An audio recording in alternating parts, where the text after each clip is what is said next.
Hello, hello. Welcome to Oh, another Alp and Frublocks ramble. Say hello, Alp. yep. Hello, hello, I guess. Yes, another one. Due to popular demand, we are back. This one's also not going to be about RuneScape. This is going to be about another nostalgic theme. Going to be talking about old cartoons and stuff that we really enjoyed and discussing them very objectively, I'm sure. So, do you want to start this one off? Yeah, yeah, honestly, I wanted to just talk about, specifically SpongeBob and Simpsons, because last time we did the video, we talked a bit about it, and I thought we've spent a lot of time talking about them already. We've talked the fuck ton about SpongeBob, but also quite a lot about Simpsons. But you wanted to broaden it to more just kind of older cartoons in general, which this will probably be a long video because yeah, there's like 33 seasons of Simpsons and There's 33 seasons of Simpsons, but okay, let's be yeah, honest, there's like I haven't. 10 watchable seasons Yeah, at most. but still, but yeah, and there's like 13 SpongeBob. I mean, I haven't seen either of them for like 10 years, so that helps. Well, neither But neither of them I think are worth watching, the newer ones.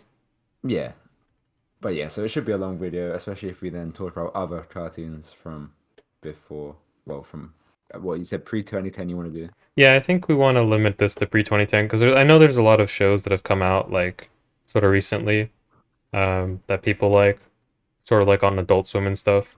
But number one, I haven't watched like any of those. I haven't watched cartoons since I was actually a kid. Um, so I don't really know much about them, and also the video would get just way too long, I'm sure. So yeah, which show did you want to talk about first? It's SpongeBob. SpongeBob, man, the classic. Definitely, like if you were growing up in the same time age as us, then that was a show you absolutely knew about because it was just on TV all the time. I think like the peak of SpongeBob was like early 2000s, like 2004, 2005. I think 2005 is when the movie dropped, right? Nah, that was like 2007, I think. Really? Do you want to confirm that for me? I am on the Wikipedia page now. Give me a sec. Okay. The SpongeBob movie is from 2004. 2004. Okay, yeah. I was 5 when I saw that. I really thought that it was that I was like 7.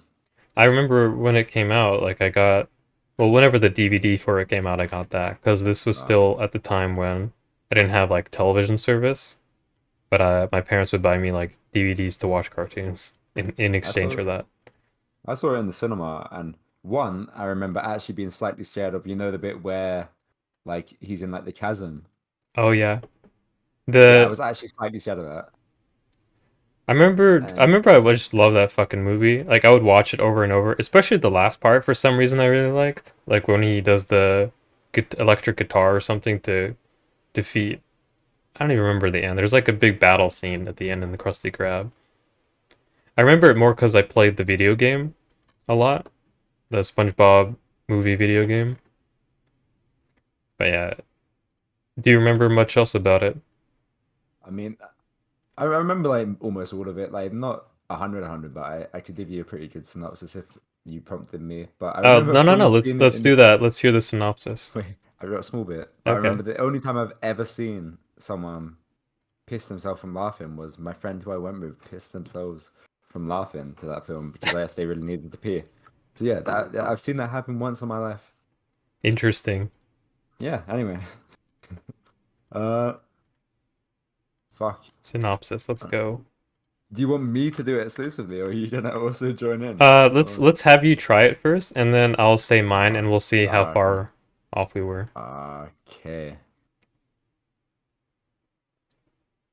It starts with the in real life bit, and it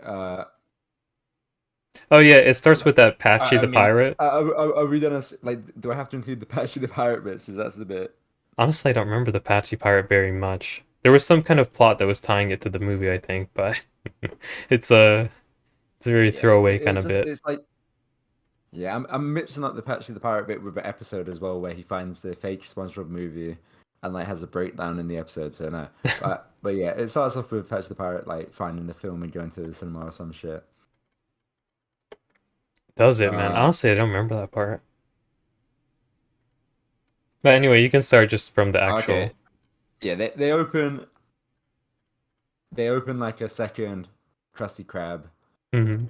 SpongeBob doesn't get manager, so I think does he go on a like starts like a journey to prove himself, or it involves King Neptune. Plankton fucks over King Neptune. Hmm. Fuck me. So Plankton fucks over King Neptune for something. Uh, oh, he steals a crown. I guess SpongeBob for some reason has to then go get the crown back, and I guess to prove himself to be a manager, and then yeah, so that's I guess the overarching plot. But yeah, they just journey around, you know. Okay, do you Wait, want is to? that the one? Is yeah, I need help, man. Fuck it. All right, let me go because I think I remember this way more just having Yo, seen the movie so many times and having played the video game so many times. All right, so basically, you think the movie starts out with the opening of the new Krusty Krab, the Krusty Krab 2, which, comedically is located right next to the first Krusty Krab. That was always a good, like, intro gag, I remember. But anyway, there's the grand opening, and Mr. Krabs announces who the new manager of the Krusty Krab is, because the running gag and the running joke in the SpongeBob series that SpongeBob never gets like promoted or gets a raise or anything, and he doesn't care about the money, but he just really likes the Krusty Krab, so he wants to get promoted, and he thinks he's gonna be the manager, but then Mr. Krabs announces that Squidward is actually the manager. Pretty sure it's Squidward. I don't think there's anyone else he could nominate. But anyway, SpongeBob hears this, and he in his depression from not getting manager, he goes to, I forget what it's called. I think it's like this. It's supposed to be like this bar, but instead of like actual alcohol or anything, it's like an ice cream bar.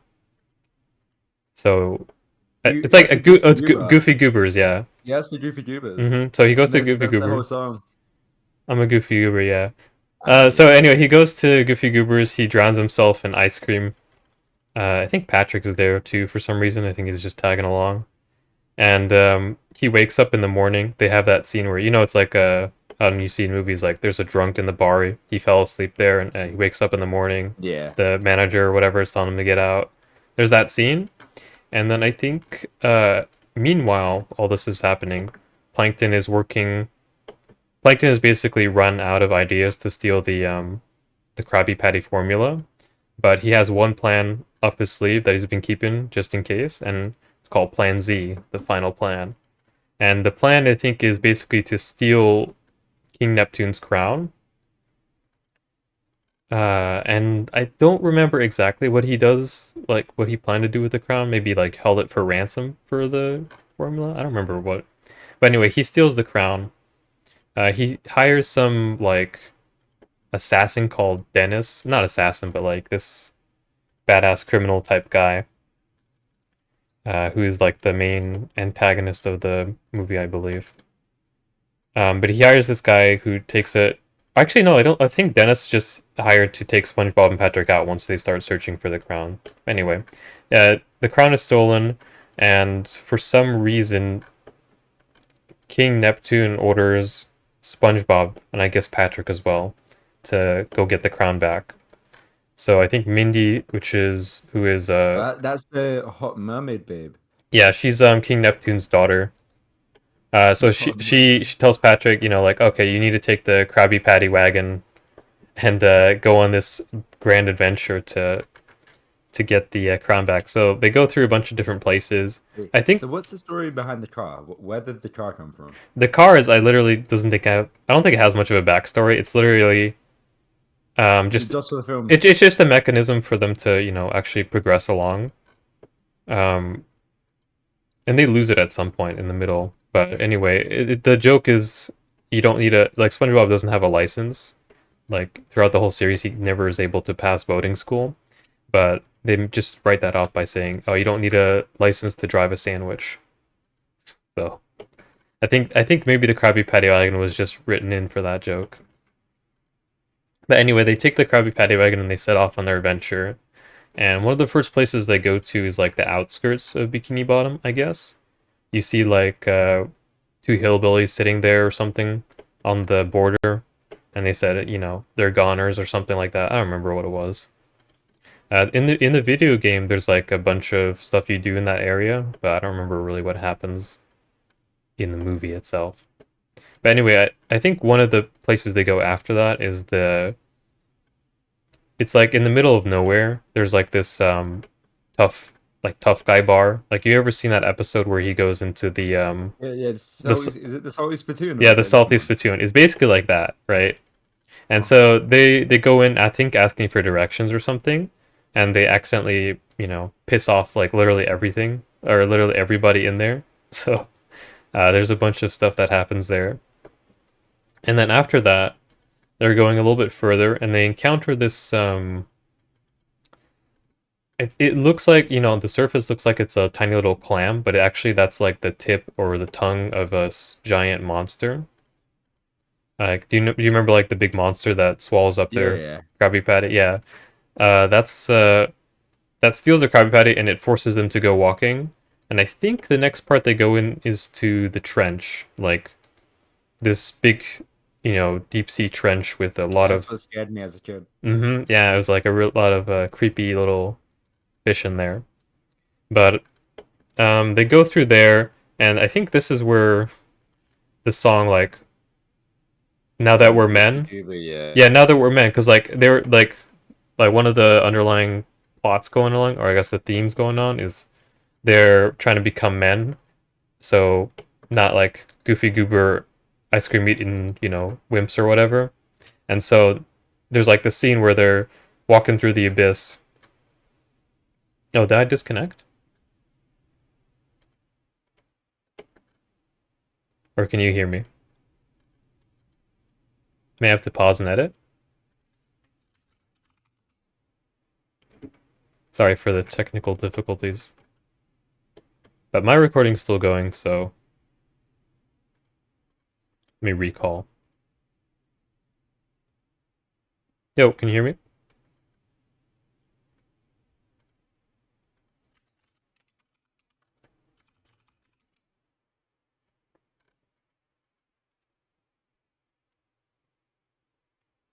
I think his internet is out for a little bit or something. But anyway, I'll just continue on for the viewers. Um, yeah, where was I? So they're walking through the abyss. They get out after, I think they do like a little singing montage now that we're men.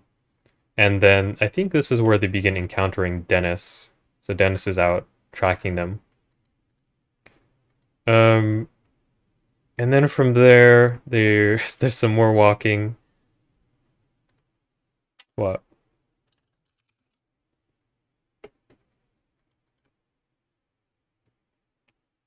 Okay, we're just gonna pause. Be right back. Okay, sorry for the interruption, but now we're back. So anyway, I was in the middle. Do you remember where I was explaining? I left off to you. We were in the trenches, and you were saying when we were men, or we are men, Yeah, so or there's that little song bit they do where they're yeah, walking through the trenches, and that's where they figure out how to have like courage, I guess, bravery, and they yeah, get through the trenches. But then I think at the end, they meet up with Dennis or something. I think this is when Dennis has been, tracking them throughout their journey, following them up. Like, after they leave the bar, for example, it shows him coming there and he's right on their trail. But this is where they finally meet up with him. And there's a little bit more. There's like some scene between the next one and the trench one. But eventually I think they get scooped up and they get captured by this guy in this 1800 style diving suit. Like if you remember that one, right? It's like this big metal diving I know the suit. type of diving suit is like Scooby Doo, but like I'm not actually sure. It's like something they think they've used in SpongeBob before. It's like this old, uh, like late 1800s, I think, design. But anyway, that guy scoops them up, and it turns out to be like this guy who collects, I guess, sea creatures for a gift shop on the beach, and that's where they are. And so they wake up there and they figure out that they're gonna be dried up and sold as like dried sponges and a starfish to I don't know where this is. I think this is like in California or Oh, is something. that what? Is that when they go to like they're on like a beach shop and they're like Hmm. in real life? Yeah. This is where they're. Oh yeah. So yeah, they have to figure out a way to escape that, and I don't remember exactly how to they do that in the movie, but they do it eventually, and they get out. They run off onto the beach. They run to the ocean, trying to get back. And I think this is when they meet David Hasselhoff. So Yeah, he, yeah. That's what I've seen, isn't it? yeah. I didn't really know who he was as a celebrity, but I remember he starred in there.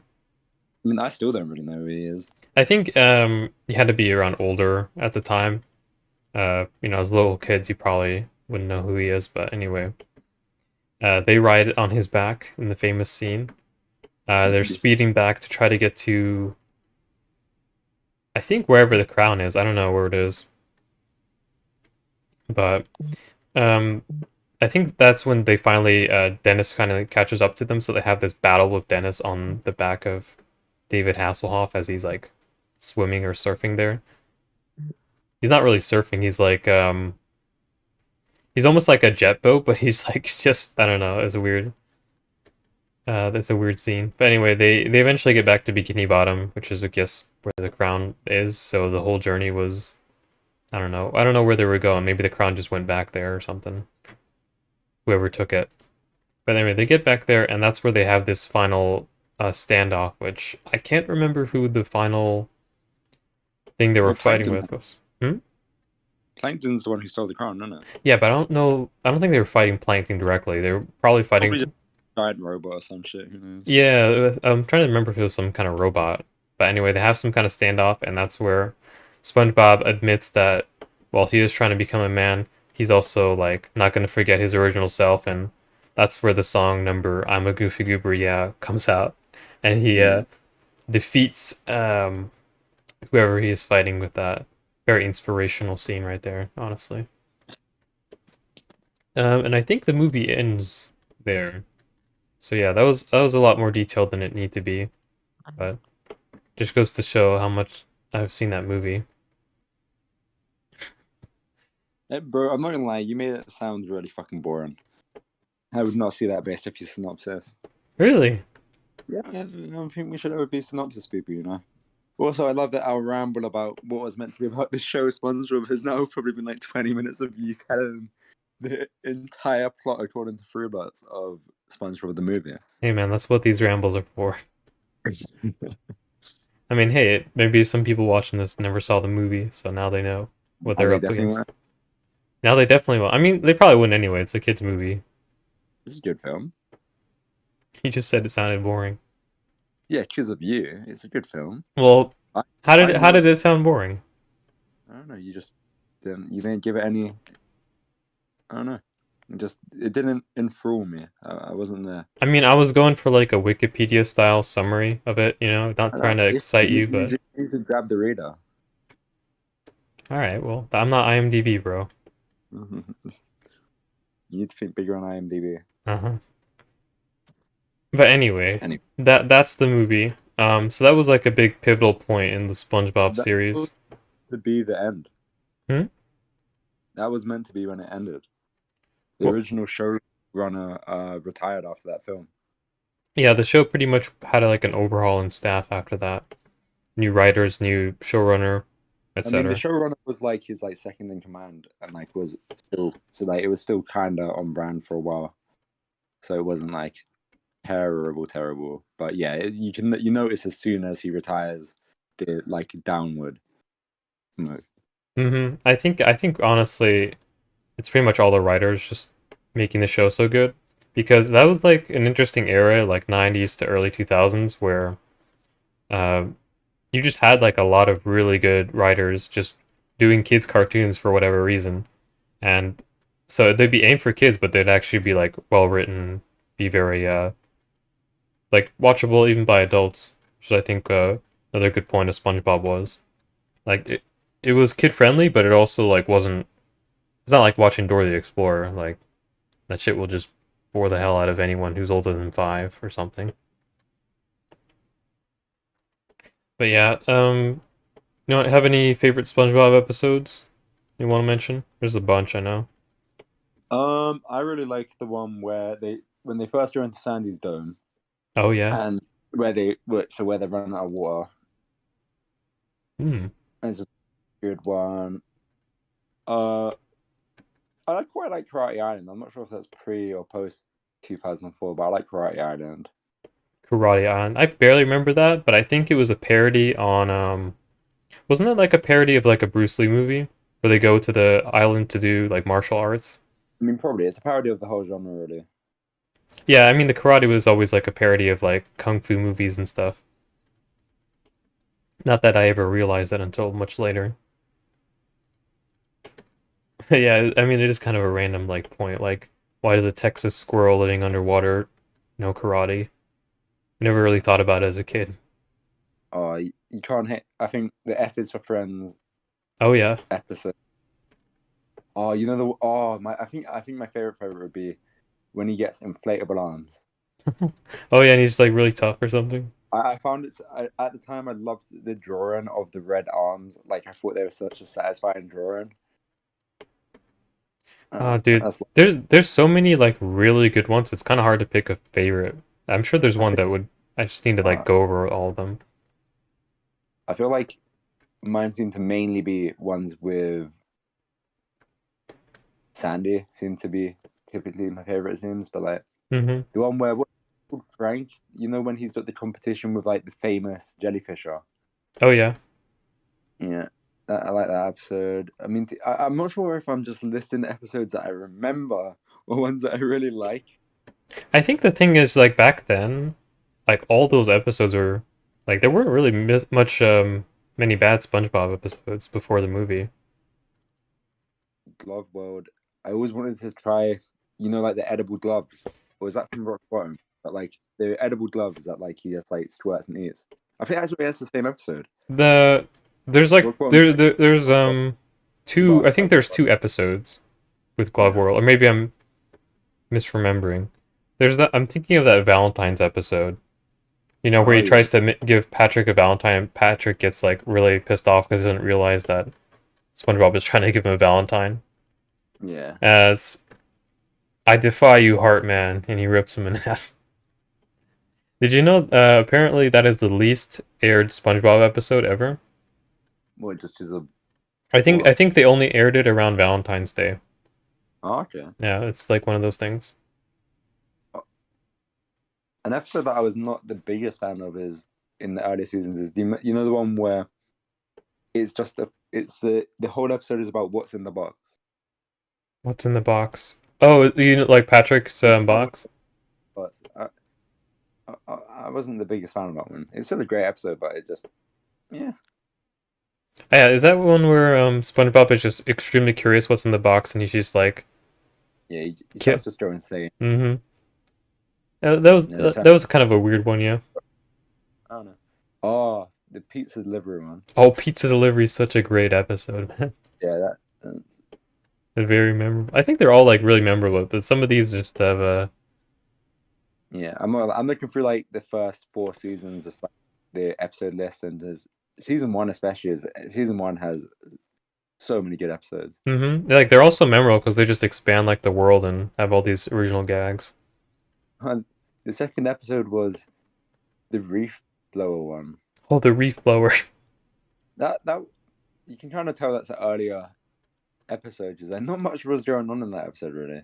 Yeah, you know, they were kind of just experimenting still. Yeah. With the Like formula. first 2. The first episode was interesting. It was the pilot episode. I think it's Is that the one the automated where he gets the job, but then he gets an automated spatula? Or is that 2 separate ones? Oh no, he feeds loads of sardines. yeah, over and over. like he gets a job as a fry cook there, and then loads of like sardines like fill the Krusty Krab wanting for orders, and he has to like. There's like a little song number with it as well, where he not like singing, but there's like a memorable scene where he's just like deftly serving all the Krabby Patties or something. I don't remember it too much, but I remember seeing it. You know that is the one where because Mr. Krabs gives him loads of like impossible things because Scoobert says he's like annoying as fuck. Oh yeah. And one of his them is to get sorry, one of them is to get a made up spatula. And SpongeBob goes and actually finds it in a shop. And he tries to use it for all the sardines and it breaks, and he uses his trusty spatula. That's a and gets different the job. episode. That's not the pilot one. I know what you're talking about though. It's like it's the one where he's I think all reliable or something like that. It's like, sorry I betrayed you, my old spatula. But I thought because Mr. Krabs gives him loads of like fucked tasks at the start that he can't like that shouldn't be possible because he doesn't want him to get the job. I think that is the original pilot episode, but the one where he gets the new spatula isn't. Oh, okay. I do like the rock bottom episode where he goes there and like he takes the bus there because he missed his stop. Yeah. Rock bottom's good. I just remember because it was always funny as a kid, like seeing that visual gag of like the bus just going vertically up the rock face, and SpongeBob can't get back up there. That was really memorable to me as a kid. Man, every time, like, now that I'm thinking about all these episodes, it makes me appreciate the video game Battle for Bikini Bottom like way more. Yeah. Because they actually just took like all the best episodes and they put them into like one universe that you could actually run around and explore and do stuff in. Like the rock bottom level was really fun. Also, I just checked the synopsis and it is in the episode he is sent in the first episode he is sent to get him like a really fancy spatula. Oh, really? Yeah. Alright. You know a fucked episode is do you know the one where Squidward like pranks SpongeBob to like extinction with like drags him through rubbish all over like all over the Krusty Krab. Oh yeah, and he feels bad about it. Yeah. I don't really remember that episode too much, but I do remember watching that. I feel bad for him. I just remember like he gets like PTSD from just getting dragged through the rubbish and shit. There's the I like the Magic Conch show. Oh, that's super memorable one, yeah. Yeah, it's a really good one. Dude, Obviously, that Magic Conch episode, I remember laughing so hard when they get fucking launched into the kelp forest. Like just fucking like a catapult. And then Squidward is like trying to survive there with the Magic Conch, and the Magic Conch is just completely ignoring him. Or like dissing him.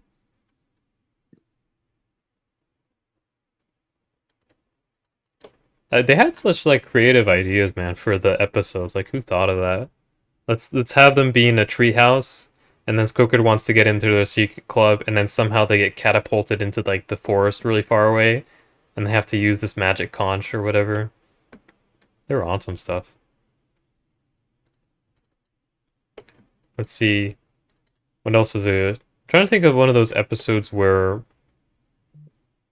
they go somewhere like very unique that you don't see in many other episodes, like sort of like Rock Bottom. Texas. There is an episode where they do actually go to Texas, isn't there? I don't. They go to it's season 1. They go to Texas with Sandy because she's like, oh, because they're saying that like the sea is scarier than Texas, and they get like fucked up by straws. Oh, they make fun of Texas, and Sandy gets really pissed off. Yeah, and yeah, they just get like beating the shit out of on land. Mm-hmm.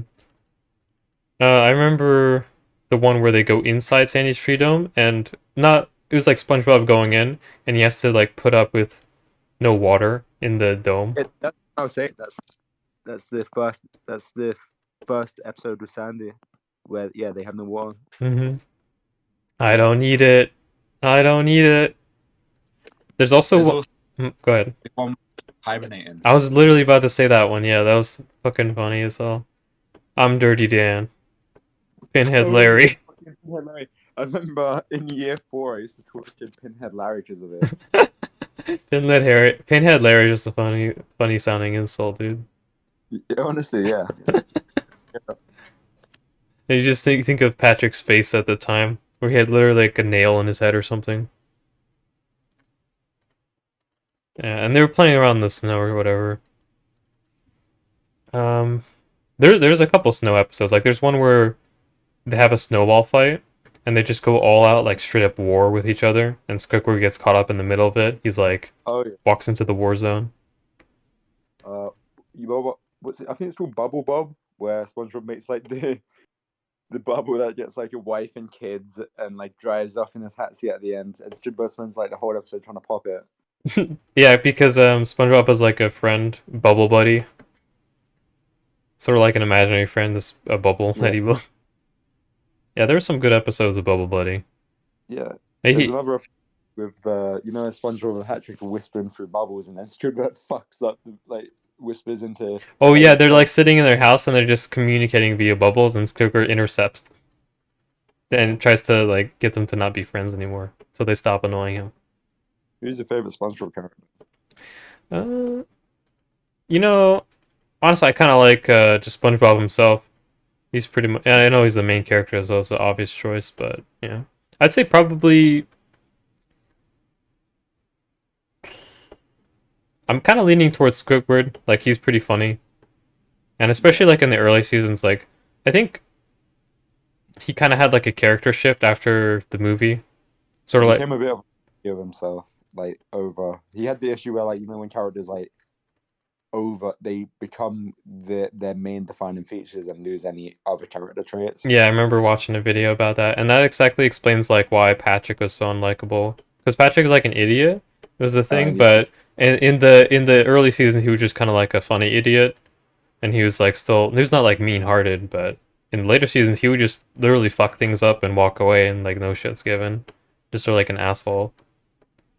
Uh, just yeah, not really fun. And I think Squidward just they took the how he always wants to come off like posh and educated and stuff, despite being a fast food cashier. They took that a little bit too far, but he was still all right. I think they also took in the later seasons. They one thing they took too far is like abuse towards Squidward. I don't know if you ever seen that like infamous episode where they fucking where SpongeBob literally shoves like a piece of furniture on Squidward's toenail and rips it off. Have you seen that one or heard about it? is that the one, like the soap? Like he like slips and gets fucked up in the bath as well and stuff. I don't Is that remember different? what else happens in the episode, but like for some reason SpongeBob's in his house moving and he won't leave him alone. And he's trying to move this piece of furniture and SpongeBob just like doesn't pay attention. He's just dragging this. That's another thing I didn't really like in the new seasons. They went super weird on the gore, like Remember the Splinter episode? the splinter. Where he gets it in his thumb, SpongeBob, right? Yeah, and like it's like just passing everywhere. Oh yeah, that was kind of a Right. gross out episode, but I do remember it. It was alright. I think Gary even gets like a giant Splinter at one point as well, and that was also nasty. Oh yeah. Oh yeah, Gary was a I think Gary's a pretty good character. To say about it. He doesn't make a whole lot of appearances, but Larry Lobster's actually one of my favorite. I love him whenever he's there. oh yeah, Larry Lobster's just a fun character. Yeah, he's just likable. He's literally his character is literally the California lifeguard who well, the only thing he has going for him is like his fitness, like his buffness. But he's just a nice guy that hangs out at the beach.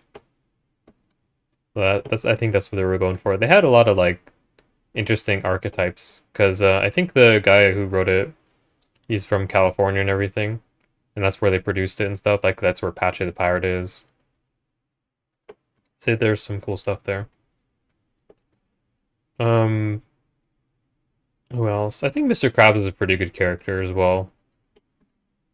They have that problem where they made him too greedy at the end, towards the end of the series, but he was, at least pretty funny early on, like the weird schemes that he would do. He kind of reminds me of Ed, Ed and Eddie. Yeah. Yeah, he kind of reminds me of Ed from there. Not Ed, what is it? Eddie from there, where he comes up with these weird schemes to try to make money, and he's really stingy, which is the joke of Mr. Krabs. Was why I got like. Did you have it where they made Jawbreakers look so good, and then when you actually tried them, they fucking suck? I literally had a jawbreaker, I think, once or twice in my life. It was just not a thing. I think jawbreakers are like a regional thing in the US. I think they're like maybe a Midwestern thing. They suck. Because I think that's where Ed and Eddie is like setting wise. It's some Midwestern suburb. Um yeah, I guess they're not that good. But for some reason the creators of the show really were insistent on jawbreakers. We can talk about Ed and Eddie later Yeah. if we have time. But so SpongeBob has a lot of good early episodes. Any more you're thinking of that you wanna? You know when the jellyfish move in. There's two. I think now the ones I really remember like ones are like so. There's one where the jellyfish rave happens, Oh yeah. and then you know the one where Mr. SpongeBob thinks Mr. Krabs is a robot. Oh, I fucking love that episode, dude. Boop, boop. Boop boop bebop boop. It's so good. He does like all sorts of weird things to try to prove that he's not a robot. I think it's because he watched like the night before he watched like some science fiction movie where the guy was actually a robot, and now he started suspecting Mr. Krabs. I think another good episode was where Squilliam comes in and he's looking for people to perform in the Bubble Bowl. Oh my days. What's the song they sing? Oh, I don't remember though. It was like, Oh, We Are the Champions. Wait, it's like oh yeah, we are what the is it? champions. No, it's not We Are the Champions. It's We Are the Champions is like the Queen song. It's something similar. Or is it We Are the Champions? I think it is. Really? Man, Queen, that's such a distinguishing song from that period. Like you can definitely tell where it's from. No, yeah, no, that was a crazy. I mean, We Are the Champions was definitely way before that SpongeBob. No, yeah, the song is, but I'm just saying, like, back in, like, the early 2000s, like, everybody was listening to 80s songs for some reason. Like Bon Jovi and stuff. Fucking Stranger Things and all that shit. That was way before People, Stranger Things, so... I know, but I mean, nothing's changed since then. People like still have a giant fucking boner for days. Some people do, but I think in 2000s or whatever, for some reason, the 80s songs were popular. Like, do you remember all those RuneScape videos? I think we mentioned this before with, like, Bon Jovi in them. I mean, I never watched any of Bon Jovi, but I know. I just remember seeing so many fucking old RuneScape videos from 2007 and 2008, just with Bon Jovi, and you would hear like the same 10 songs on all these videos. But anyway, yeah, the Bubble Bowl was really fun because they had that live scene at the end where they were like lighting the candles in the Coliseum. Well, not the Coliseum, the stadium. Is that the football? Yeah, it was like a football stadium that they were playing for. I don't know why I liked that episode so much as a kid. I just thought it was really cool that they went up and to the it was there's a couple episodes where they go into like the real world, sort of the above ground world. It's always interesting. What else? I like the one where they go SpongeBob. I don't know if it was SpongeBob, but they go into like all the different characters' dreams. Oh, I was thinking about that episode, the one where like Gary's like a intellectual like lecturer. He's like a professor, and then Sandy has like a big massive. I just remember because in the video game you get to go in all those different levels. Remember, Patch Extreme is literally nothing, like a black empty void. And he's just hanging around there. What else? Okay, so do you remember that episode where SpongeBob gets like like the drink soda hat, where it has the straws coming in from the side? I've always wanted one of them. Yeah, those look so fucking cool. But he found it. I think Mr. Krabs was doing like a yard sale or something. SpongeBob just walked by and happened to buy it, and then Mr. Krabs found out it's like really valuable or something. So he spends the rest of the episode trying to get it back from SpongeBob, and there's like this one. Isn't it from a grave or some shit? It's from the guy. He go yeah, it's from this like Schmitty Werben. It's like some fucking name like that, and he goes to like the graveyard and he tries to dig it up and he tries to put like the skeleton there and saying, "Hey, you must return it," or something like that. It was such a weird episode. One of those early ones there. They were really creative with. Also, do you remember the one where they get sucked up onto the Flying Dutchman ship. Yeah.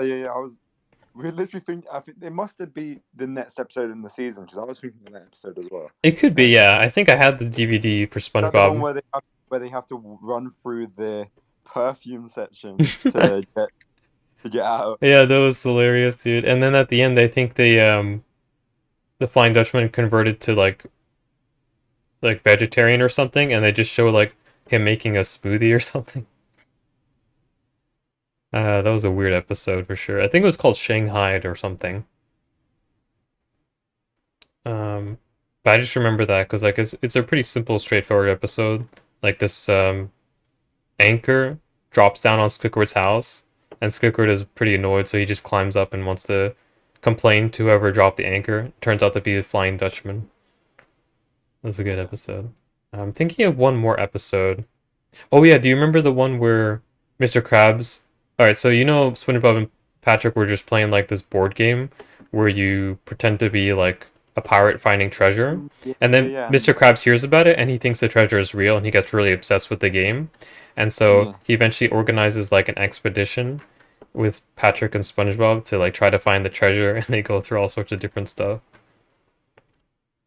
Man, I can't believe all the SpongeBob episodes are like 14, 15 minutes each. Like they're really dense sometimes. They do a lot of stuff. Do so much in a short time. Mm-hmm. You never realize it, but like whenever you would watch it on TV, it'd always be 2 episodes at a time to fill the 30-minute slot. Well, it's good stuff. All right, I think that was all the episodes can remember at the moment. Anything else you want to say? No, it was just a great show, really, and the film was great as well. Mm-hmm. But I have such amazing memories of that. Like, Were there any specials that you liked? Did you watch any of the specials? I watched all the specials. I watched honestly up until I can't. It's gonna be. I couldn't give you an exact season, but like, I watched every single episode because I would just watch like 4 episodes before school every morning. Me too. I'm pretty sure I've seen all the old episodes, you know, before movie and even some after. Because I think it was 18th or whatever, where you can schedule to record certain episodes and then watch them later. And I would always schedule like SpongeBob and come back to watch it. I So, didn't get that till a later age, so I never used it back then. But like, yeah, it was pretty nice, man. I've seen like I would say somewhere like 2007, maybe 2008 would be probably seen the first. I think I've seen all the specials, and I stopped watching after the Atlantis special because I remember being really disappointed with it. It was like one of those things where if you're watching like Nick channel, they would always hype up specials. They'd have like a countdown and shit like that. And I remember being really excited for the Atlanta special. I thought it was gonna be a really good episode, but it was one of those newer episodes, you know, post movie, and that I think that was kind of like what turned me off. That's when I stopped watching it. Did you ever see the Atlanta special? Yeah, And what did you think of it? I honestly don't remember it. I don't remember too much about it, aside from the fact that it was mostly like a sing-along musical and it was just not very interesting. SpongeBob Atlantis special. I think it was called Atlantis Squarepants or something. Yeah. What year was this? 2007. Yeah, so I would have seen it. I'm looking for like I'm looking through the images to try. Yeah. Oh, okay. Yeah. It's like all musical, dude. It's like there's no was just like one song number after another.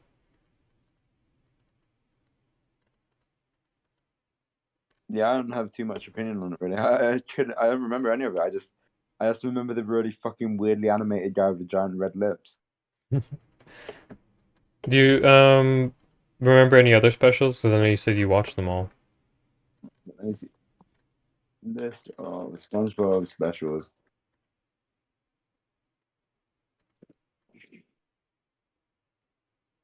Unrelated, but I remember I found Eminem because a Nickelodeon ad for SpongeBob coming back was using the "My Name Is" song, except with SpongeBob SquarePants every time he said "my." Really interesting. That's how I found Eminem back in the day. I think Eminem was like big around that time. Wasn't Eminem 2008 when that movie came out about him? 8 Mile. Yeah, 8 Mile. No idea. Oh, I remember. I didn't realize when I first saw it. I was like, "Oh, this is Eminem's life." It's like it's not. It's just complete. It's just fiction. Really? I actually watched Yeah. that. I didn't actually check if it was realist or not. Yeah, no, true. Man, fuck. There is a lot of specials. Yeah, they've done so many, dude. I mean, just look for all the ones before 2007, I think. Okay. So let's see. I like the Christmas and Halloween ones, I think. Whitey Poo Pants, yeah. Versus the big one. I have actually seen that. Oh, you know the one where they're cavemen? Oh, I fucking love that one. Yeah. That's the one where they not just cavemen, but they also go like to the future too. Oh, that's the one with the trippy fucking Squidward, like in the weird future. I think he gets trapped in the freezer, and for some reason the freezer is like a time machine. It's a 2001 Space Odyssey reference, isn't it? Mm-hmm. Yeah. That was an interesting episode. Oh yeah, Shanghai. I know I've seen this because here's them as fruit. Yeah, they turn into But, fruit at the end. have you seen the snail? Yeah. The snail. Oh. Which one is that? It's the one where he loses Gary. Oh, he loses Gary. Oh yeah.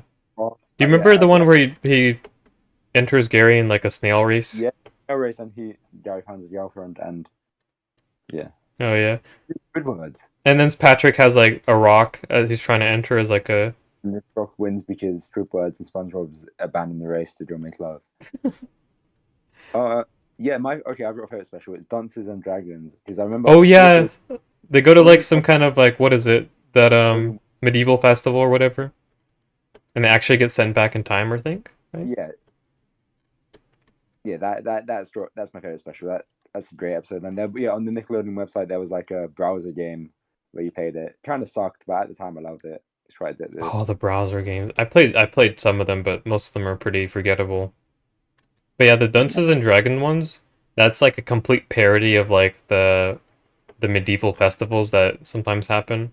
I've actually been to one once, and I have to say it was really fucking awful. It's like just really boring, and everything's just trying to like take your money most of the time. I don't know, maybe there's some good ones, but I didn't get a good impression. I think I went to it as like high school trip for some reason. Like they took a field trip to like the medieval festival. But anyway, that was a good episode. Yeah. Did you play any of the browser games besides that one? What, like besides SpongeBob? No, yeah, SpongeBob browser games. The Man. Flash games that they had. Yeah, this is something that I just can't. If I can try and Google which ones there were, but it's kind of impossible to remember that shit. Like my brain's a bit mushy anyway. Nah, I don't remember too many. I don't think I played a whole lot of SpongeBob ones. I used to play a lot of Flash games, but not SpongeBob, I think. Yeah, no, I could not tell you anyone. I know I played the Dunces and Dragons one, and I actually think that was pretty alright, if I remember. Yeah. There's probably just some I'm not remembering.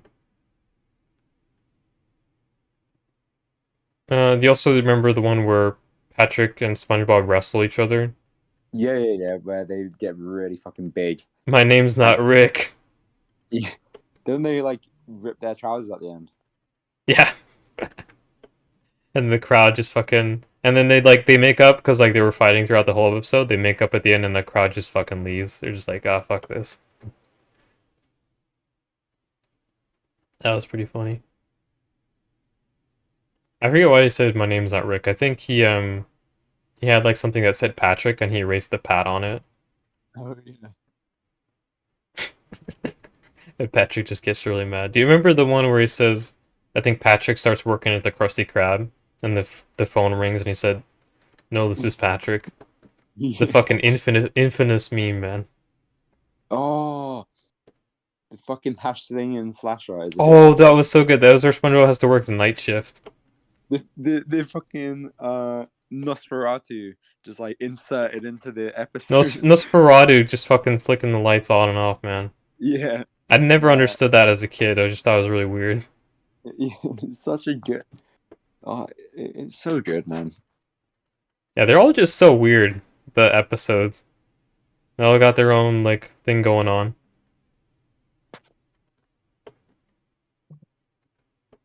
Like I honestly think if you never saw SpongeBob as a kid, you could just buy like or whatever, just watch like the first couple seasons and you'll find a lot of ones that you like.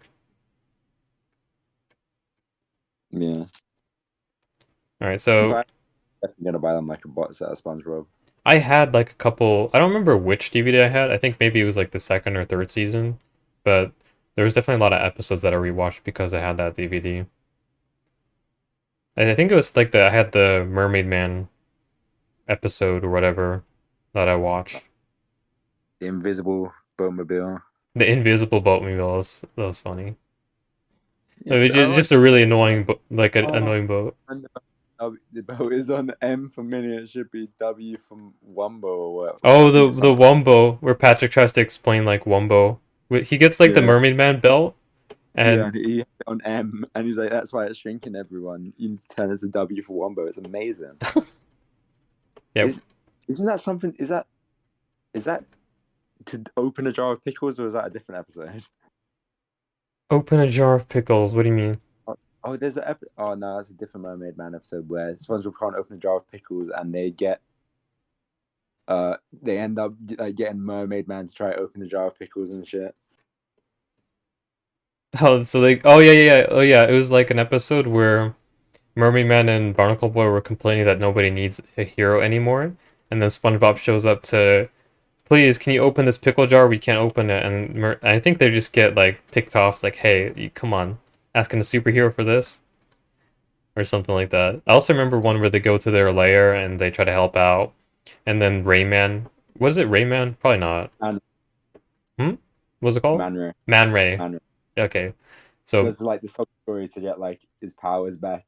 and he's always trying to do it, but then he's like, you know, Was him when he. like he's like probably the smartest uh character on the show, but he's just like, do you remember that one episode where he's talking to Patrick where he's like, and he's trying to become like a good person?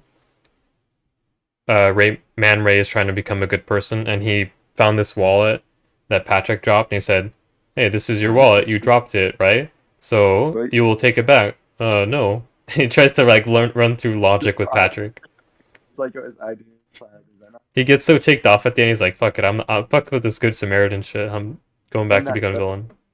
When he realizes that because of the belt, he still gets tickled even when he doesn't have it on. Oh yeah, he had that like shock collar effect kind of thing when he did bad stuff. Yeah. Man, the fucking villains were great. Do you remember the dirty bubble? Yeah. Oh yeah. The Yeah. dirty Is that bubble. SpongeBob where like they all get superpowers and SpongeBob like gets like super speed. Mm-hmm. You want to see me do it again? I think Patrick has the ability to like shoot lava out of his head or something. Yeah. I think Sandy becomes invisible or whatever, or was that someone else? I think Squidward had a power as well. They assembled a team of like superheroes. Oh man. Um, there were a bunch of good episodes related to like Murder Man and Barnacle Boy, where they did like weird superhero shit. You remember that episode where SpongeBob became like a cop at night or whatever? Is that the one where him and Patrick are like roaming the street and it turns out that SpongeBob is the person with the missing posters on, like out for him? Was that a different one? Yeah. And like, do you remember that scene? Like, wee woo, wee woo. Patrick gets really like scared because like he gets separated and the darkness is closing around. Yeah, I remember that. Well, so obviously SpongeBob never gets his boating license. Yeah, but there's a bunch of good boating episodes. Yeah. Like, do you remember the one where Patrick joins them in boating school and they just like goof off? Yeah. You know what's even funnier? 25. I just remember that line. And Mrs. Puff gets angry at him. I think this kind of shows how good SpongeBob is. So we literally sat here quoting SpongeBob and like giving synopsis of episodes when I have not seen the SpongeBob episode.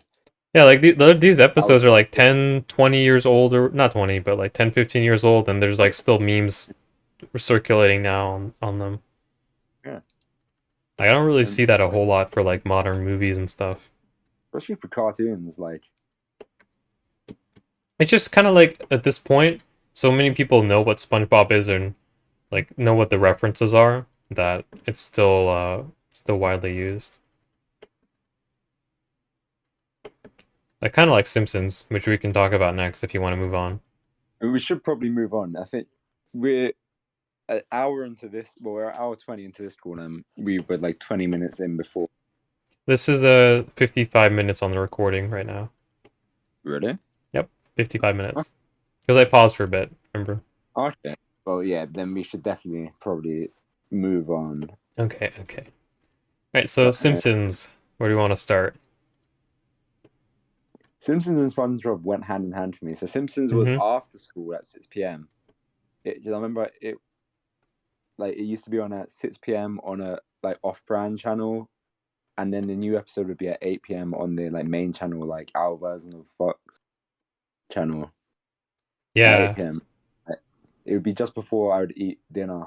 It would be like the 6 p.m. episode. Like so, it was kind of like my morning would start with SpongeBob, my day would end with Simpsons. I think one of the reasons I got into Simpsons was because my dad really liked it. So like my dad's from Russia, and so he learned English when he was like 30. And I think a lot of people watch who originally came to like America to learn English, they watch Simpsons because it's like has like a lot of good culture references and shit. I'm not gonna lie, I can't bear to like kind of look at Simpsons in the first. I think it's at least the first season where the voice sounds so shit on Homer, and I would like the animation to the point that like I can't look past it. So I've seen all the early ones, and the first season is very different, but I think it's kind of charming in a way. I know a lot of people don't like it because the animation's so wonky, and Homer's trying to do that weird impression. Like that's why his voice sounds like that, because originally when they started the series, it was supposed to be like a parody impression of some, I don't even remember who it was, like some actor at the time. But later on, Homer sort of like took on his own voice. And there were also some characters that didn't reappear because apparently the voice actor who was doing them, it was like too painful for the throat to do them. Do you remember that like doctor in like the first season? Dr. Monroe? Yeah, like this very raspy voice. I don't know if you remember it. Wait, in which season? In season 1, I think he's also in like season 2 maybe a little bit. The fat guy with glasses. Yeah.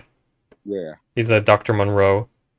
There's a one episode I think where he gets introduced in season 1, where they're having like family problems getting along with each other, so they go to this like family counseling where they all sit in like chairs with shock collars attached to them, and it's like, hey, if you do something that is offensive to the another person, then you can shock them, and they all just start shocking each other for no reason, and I think they like cause a power outage for a little bit because all the power it uses. And Dr. Monroe gets pissed off and just sends them off with their money back. And they use the money to buy back the TV they put in the pawn shop because they wanted to go closer as a family, so they pawned the TV. But anyway, that was a diversion. But anyway, season 1 I guess is a good place to start. How much did you see of that? I've seen like all of them, like just with rewatches and stuff, but it's just I haven't rewatched season 1 anywhere near recently, just because I don't like Homer's early voice acting. Mm-hmm. Homer was like kind of a different character in season 1 as well. Homer was actually kind of He was like a nice. little. He was nicer and a little bit more intelligent too. Oh yeah, well I think once again the issue of like any show that airs as long as they become parodies, and yeah, it just happened again. Well, yeah, I get that, but like in season 1, they were kind of like not like all the characters were not really set in stone. Like you can even see some characters that completely changed like appearance. Like Smithers was black in the first season. Smithers was black. Yeah, he had black skin. Huh, I didn't remember that. Oh, the animation is just so different, man. The coloring scheme and everything. They really nailed it down in by season 2 though, which is why season 2 is kind of like the favorite for like most people. Had like a lot of famous episodes in there. But yeah, I've seen it. I've seen all the season 1 and everything there because I've had to Well, not had to, but I rewatched, I think, all the way up to season 7. Because on Fox website, they were doing this thing where you could watch like all the Simpsons episodes for free, like most of them, I think. You could just watch in your browser. So I did that for quite a while I was playing RuneScape at one point. They eventually took it off though, because I think they partnered with like some TV streaming service and they didn't want to do that anymore. But I took advantage of that. Any other comments on season 1, I guess? Uh, isn't there? Isn't there a isn't I'm not sure if it's season 1, but the Santa's Little Helper episode. That's season 1, yeah. That is such a sad episode. But they were at the dog's racetrack, right? And Homer was like feeling like a big loser because he couldn't afford, he didn't get his bonus or whatever. Bart got a tattoo, so they had to spend money on that to get it removed. And Yeah. I remember that as well. This was really funny. I'm looking at like the season synopsis, like the season like episode breakdown, and I don't see the Santa's Little Helper one. I think Santa's Little Helper was the first episode aired, but it wasn't the first episode made. I think it's actually the pilot. Yeah, it's actually the pilot of the Simpsons. Well, the first season. There was like the shorts they did on the Oh, okay. on the show. That's a great episode. Then yeah, but yeah, honestly, I don't really remember enough of. Yeah, the reason I think Santa's Little Helper was actually made one of the last episodes in season 1. That's why it actually looks better than a lot of the other episodes in the same season. It has like better animation, better coloring, lighting, not lighting, but you know. But yeah, it was a good episode. Like I often forgot that it was season 1 episode. You know, I always thought it was like 2 or 3. But you know, they got the dog, which is very important. I think trying to think of like also another good episode in season 1 that I think gets slept on a little bit is the one where they get stuck in the wilderness. It's the one where they see Flanders buy an RV and they want that. So Raised by bears, or was that a different one? I think so, yeah. But anyway, it was like where Flanders drives up next to them in an RV that he bought. I think he bought it on credit or whatever, and he told Homer about it. So Homer gets the idea to go to the lot and try to buy one, but he has completely awful credit. It's like and no money, so he bets like gets some like really cheap. I don't even remember if he gets a really cheap one or if it's from something he can't afford. But he gets an RV and they go off into the wilderness and they immediately become stranded, you know, as they do. And so now they have to split up and survive. And remember, Bart and Homer try to hunt some kind of like animals, and they're trying to trap this squirrel. You know, they have like this tree bent down, and there's like a rope that if you walk into it, the rope will, you know, tie up into a ball and catch it. But they made it too powerful, and it flung the squirrel like miles off into the distance. I remember laughing so hard at that. They were just standing there, like, oops. And also, I think Homer gets like covered in mud, stung by bees, Yeah. and so he can't Oh, talk yeah. properly. So he gets mistaken for Bigfoot. Yeah. That's how the episode ends, I think. I married Bigfoot, and I remember like at the end of this episode, they're just like all sitting in front of the TV watching the news broadcast about him being Bigfoot, and Homer's just like sitting there with the most unpleasant like expression, like, oh man, I can't believe this happened again. That was great. So there were good episodes there. I think there was also one where Bart went to a field trip, right? And he was on the bus or something. But I don't remember that one too much. So I think that's about it for season 1, right?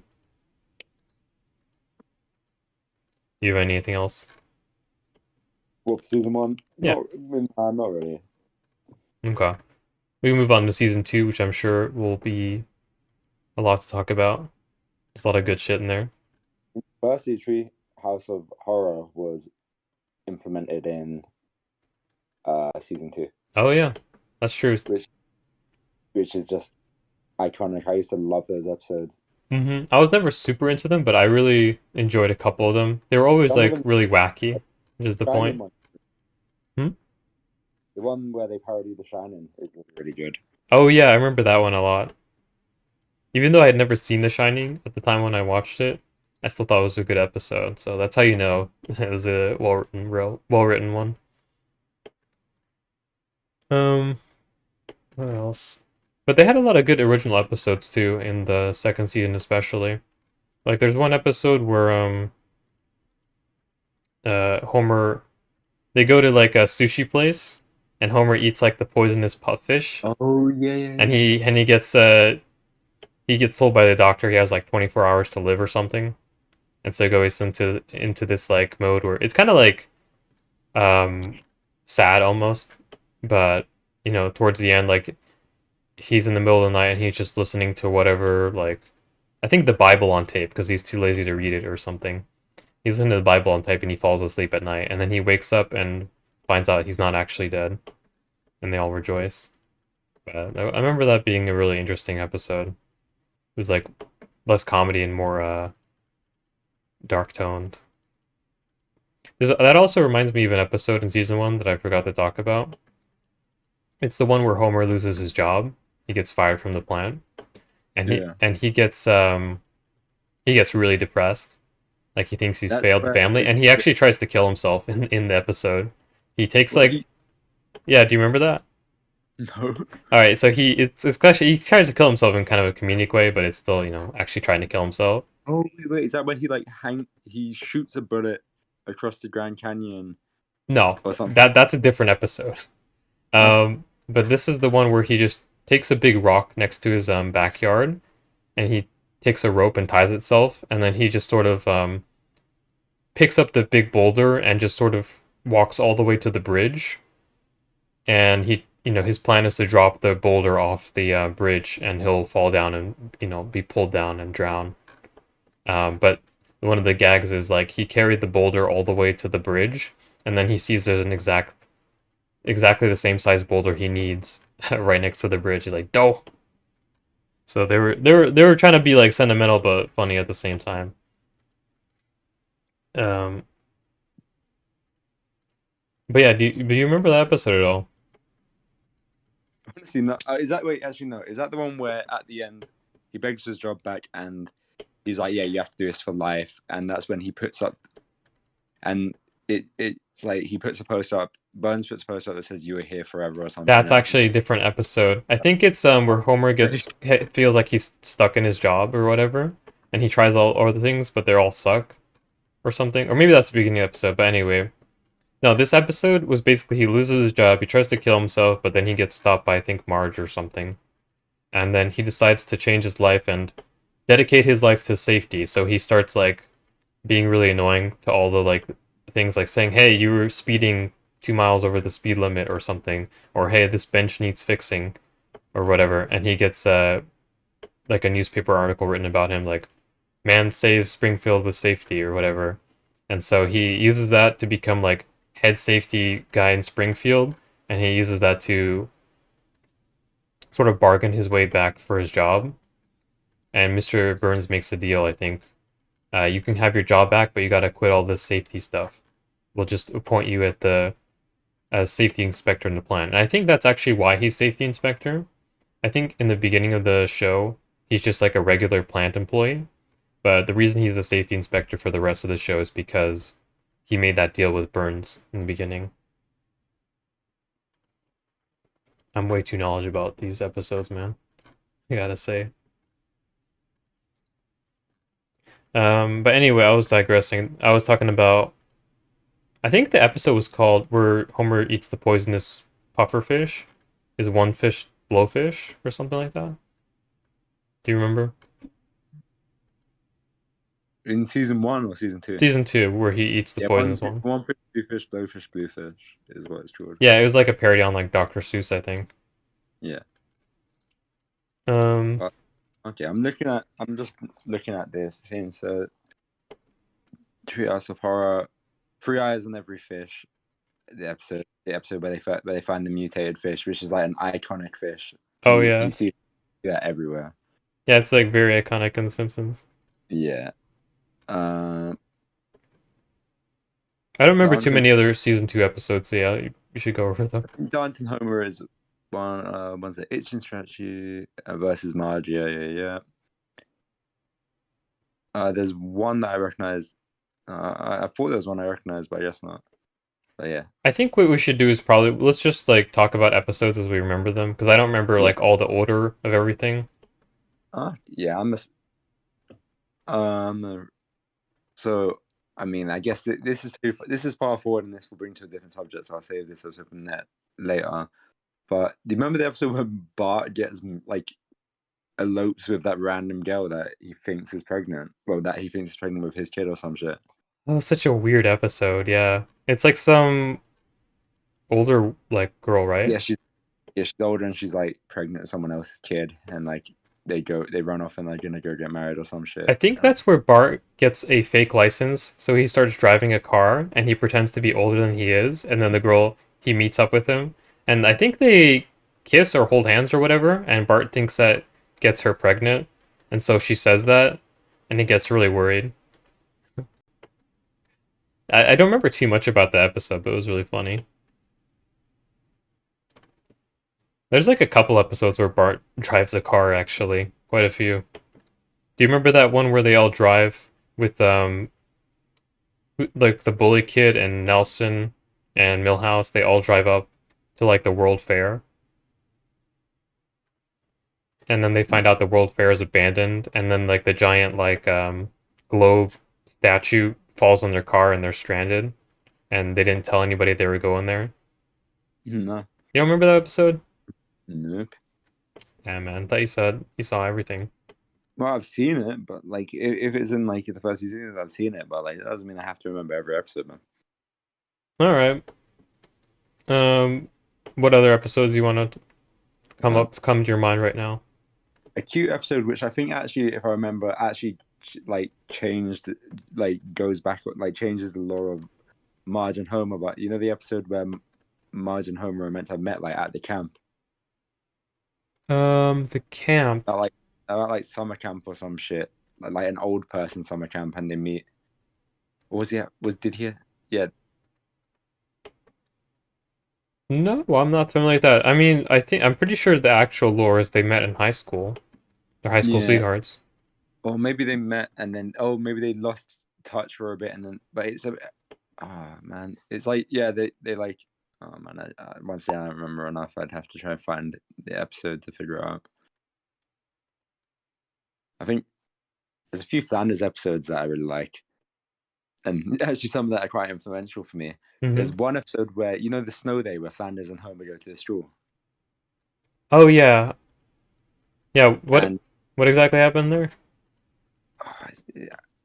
the kids I think they didn't believe Homer didn't believe it was a snow day somehow and sent Bart to straw still, and he's trapped in this straw by himself. So Homer has to get help from Flanders to go save him. Oh yeah. And that's when Homer taught me that like if you roll a pizza up, it's really easy to eat. And I still to this day eat pizza like that occasionally. Not at a restaurant. I'm not gonna eat like that at a restaurant, but like at home if it's like. I do remember that part, and I always just thought like, you know, you can eat it more efficiently, but I don't think it's tastes the same, you know. Nah, definitely not. But it's good for like dipping in sauce. Like I like it that way. Yeah, true. But I do remember. But when you mentioned the snow day, I remembered yet another season 1 episode. So, this is the one I think is called Bart Gets an F. So that I think that's when Bart is met with the true reality, harsh reality that if he fails the next test, he's going to be held back. And so he gets kind of like into a mode where he's like panicking, and he decides to try his best to study, but he's like really bad at studying. And then the final hour, like he studies his best, but he just barely doesn't make it to pass the test. And I just remember it being like a really emotional episode or whatever, because like you could tell like he really tried his best, and like he's like so disappointed, and I think Miss Krabappel or whatever, she pities him or whatever and just marks a pass or something. But I remember that episode because there's also like a snow day in that, and on the day he decides to like study, there's like a massive like snow day and everybody's outside playing. Like literally everybody. I think even Mr. Burns is out for some reason, and just everybody but him, and that makes it really hard for him to study. Do you remember that episode? Yeah. Yeah, that was a good one, man. Yeah. I think that's why I liked a lot of the season one ones because they had Or like I guess lessons. What's the word? Like each episode had a bit of a teaching almost back then. yeah, like they had like the comedy and stuff, but they also had, some what kind of moral lesson. That's season 2, by the way. Bart gets an F. Yeah, it's first episode. There's one. Okay, you know what I'm probably thinking of? I'm probably thinking of the one where Bart cheats on his like intelligence test by swapping it with not Nelson, Martin, and he gets sent to this like really gifted kid school, and he has to try to fit in, but he feels miserable there. Do you remember that one?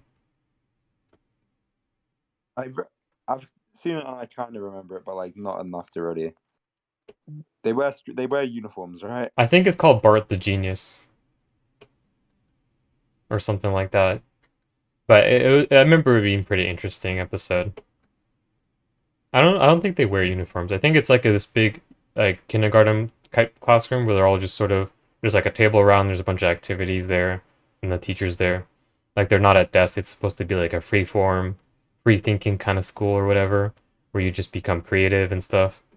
But Bart fails miserably because all the kids are like 10 times smarter than him because he cheated on his test. But that was like another one where it had a morals like don't cheat on your tests because you know you will get people thinking you're smarter than you actually are, and you'll feel out of place or whatever, something like that. All right, so any other season 2 episodes you're thinking of? Uh,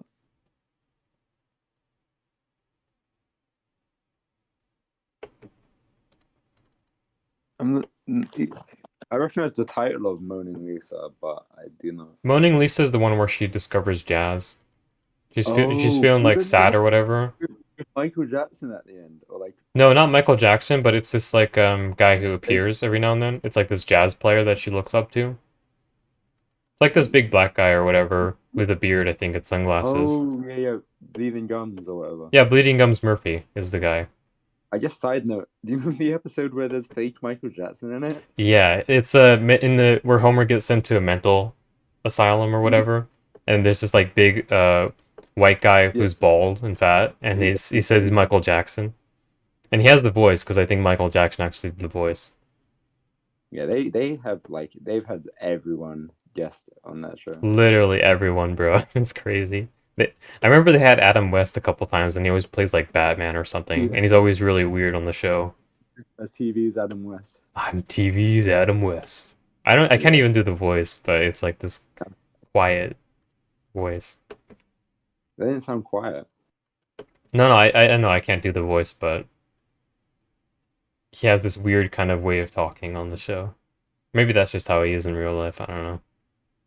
No, but yeah, I don't really remember any others from.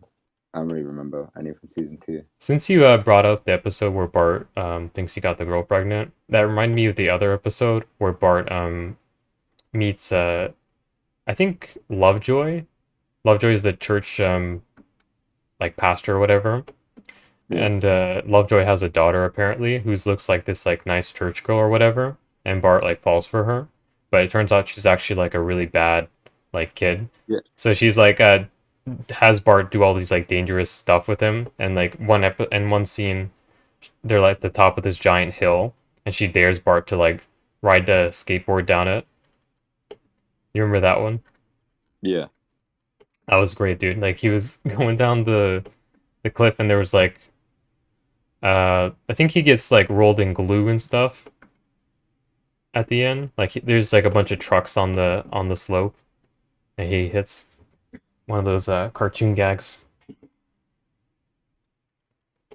But You know what? There's actually another episode, I think, where Bart gets sent to juvie. Do you remember that? Oh yeah. Yeah, and That's a he good meets like the episode. juvie girl and they like break out together or something. Yeah. Yeah, Bart has a surprising amount of like uh escapades with girls in the show. He's supposed to be like the badass like 10-year-old, but he's not very good at school. But I think the interesting thing about Bart throughout the show is like they've always showed that while he doesn't do well in school, he is actually pretty like smart. Like there's a bunch of episodes where he's like really creative and comes up with something that he's just doing for fun, and like he has all these very intricate pranks that he pulls.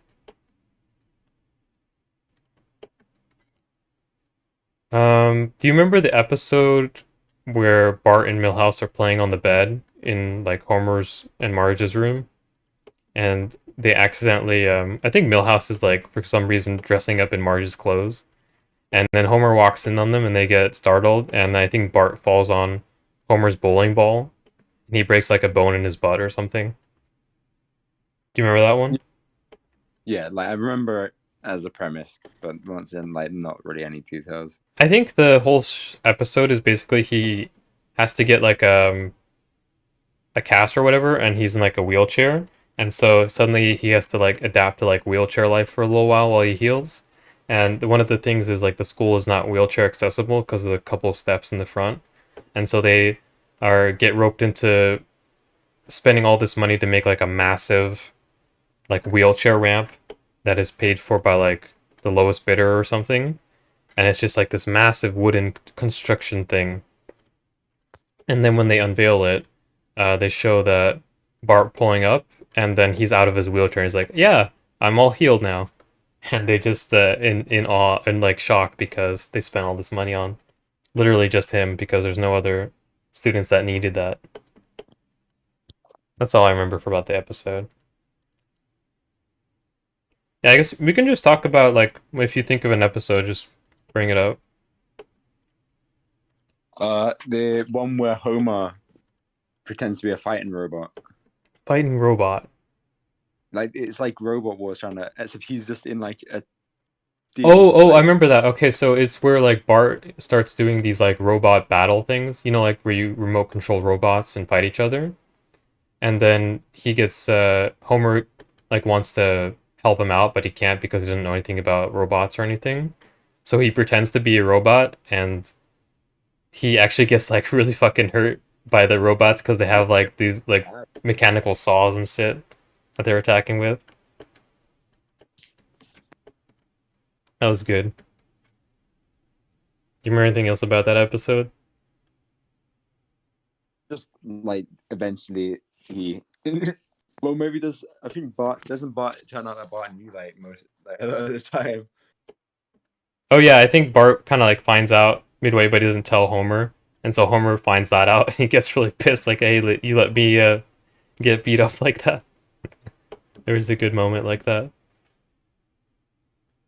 Yeah, they had some good like father son bonding episodes, like the one where uh they do not go kart. What's that thing where you like build like a box? I think box car racing, right?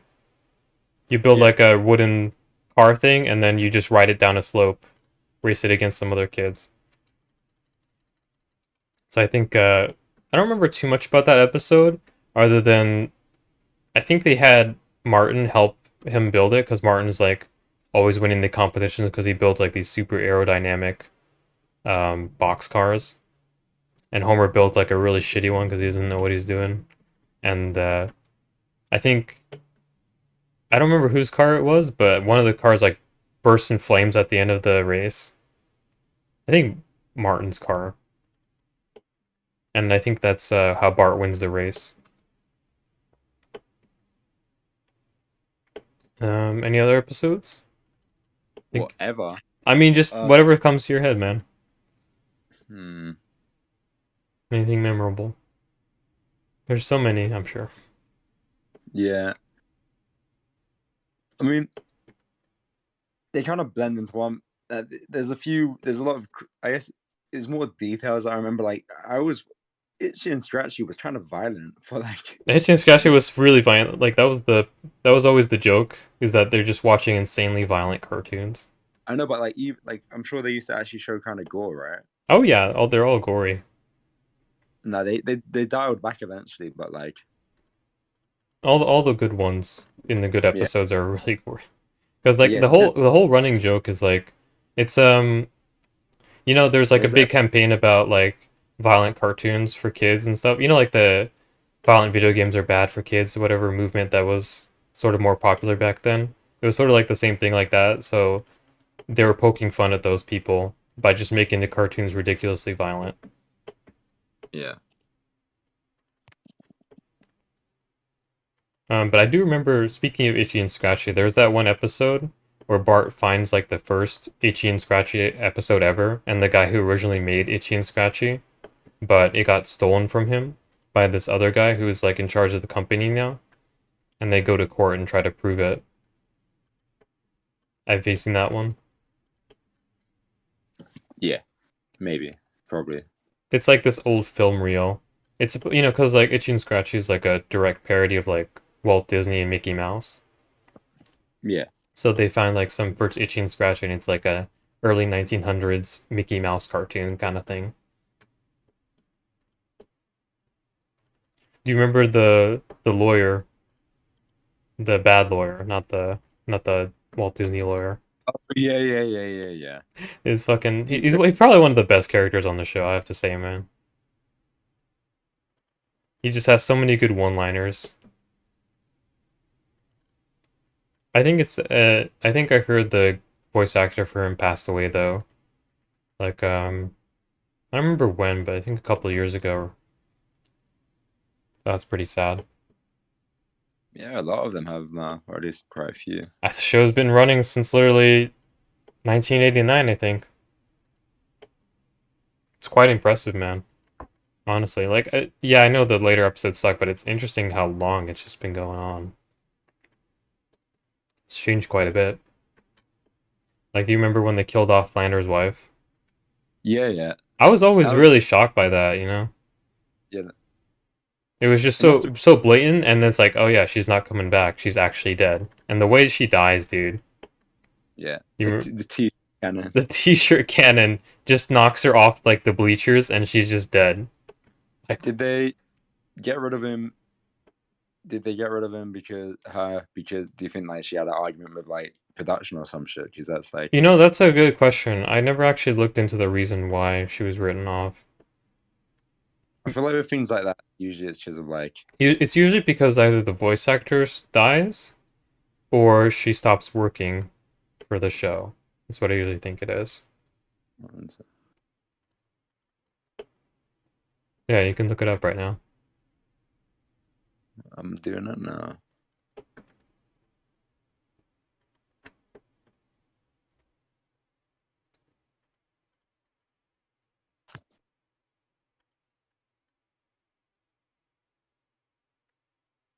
Oh yeah, she quit over a salary dispute. Oh, okay. I mean, at least she didn't die in real life. Yeah. It is kind of interesting how they. I guess they were kind of peeved at her, so they just fucking shot her off the bleachers in the show. But yeah, I just remember Flanders was pretty different after they killed Maud. He definitely became a little bit more unhinged.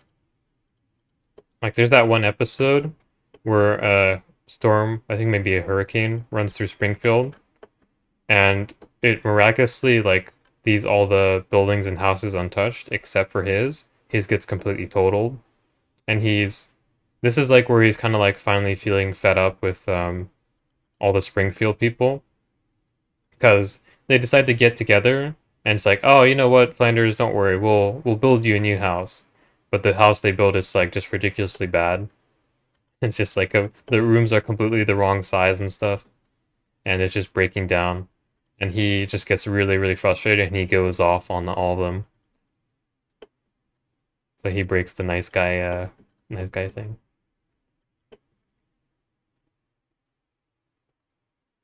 Another episode. Hmm.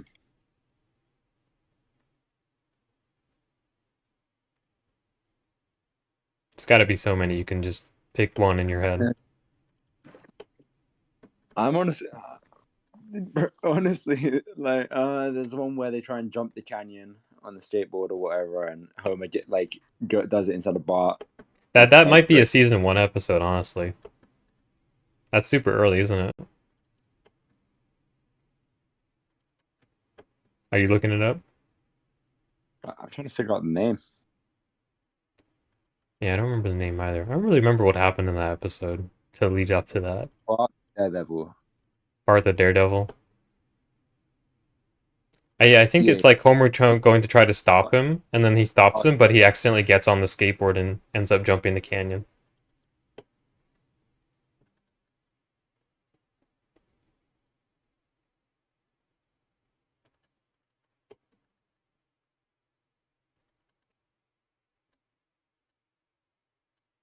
Just Mole Man. Mole Man's an interesting character. Yeah, he's an interesting side character. They just always show him getting like abused or whatever. I mean, doesn't he die a bunch? He dies in so many. He's kind of like the Kenny from South Yeah. Park of The Simpsons. He dies a lot. Like a lot of the times they'll just be like they're driving in one scene and they accidentally like swerve off the road or something and they come back and like Mole Man's driving some truck and his truck tips over and burns. Just sets on fire. I know an episode. So this is where Simpsons goes wrong. A bit. Mm-hmm. This is kind of where I guess the movie is a good way to, but we can talk about that after this. But when they do the thing with fucking Principal Skinner, that he's not actually Skinner. Oh yeah, I've seen that YouTube video where they go over like why that's such a bad episode, or not like an unloyal episode or something, whatever. Just a weird episode. It does make sense. Yeah, it's just kind of like completely throwing off and destroying the plot or backstory of Principal Skinner. Yeah. Like he's actually not Skinner or whatever. Yeah, it makes everything really weird. You know, I don't know where that plot is from, but I remember there's like the exact same plot in Mad Men.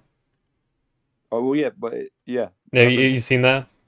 Yeah. Yeah, where the guy gets on fire and he switches the tags. Yeah, to get out of it. Mm-hmm. And he lives on with his name. Stolen Valor or some shit, I think it's called.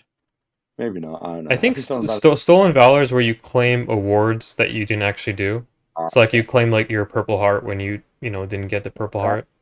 I guess the guy in Mad Men, Don Draper, actually would be trying to Stolen Valor because he pretended to be a lieutenant and shit. But anyway. I don't know if it would be identity theft. It would be identity theft, but I don't know if you could, because like the guy's dead. So I mean, I guess it's still identity theft. It's impersonation. Yeah, but yeah, I don't know. The Principal Skinner one's just weird. It makes him and his mum relationship really weird. It makes everything just unnecessary. And because the point of Skinner was that he was this hardened veteran from the war, but he's also kind of a loser when he came back. Like he's And he's always having flashbacks, isn't he? Yeah. There's a lot of good stuff with Skinner. Do you remember the one where there's like this big sale? Like there's a bunch of junk sale or whatever. They're just selling a lot of stuff, and he finds this like prisoner of war Vietnam helmet or something. And it's like, I remember wearing this when I was a prisoner of war. It's like literally his helmet from the Vietnam War.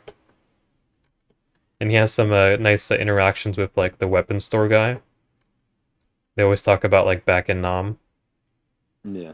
You can tell that dates the show really, because people that age in the show, they would have been Nam veterans in like 90s, late 80s or 90s, because Nam was like mostly like 70s, I think.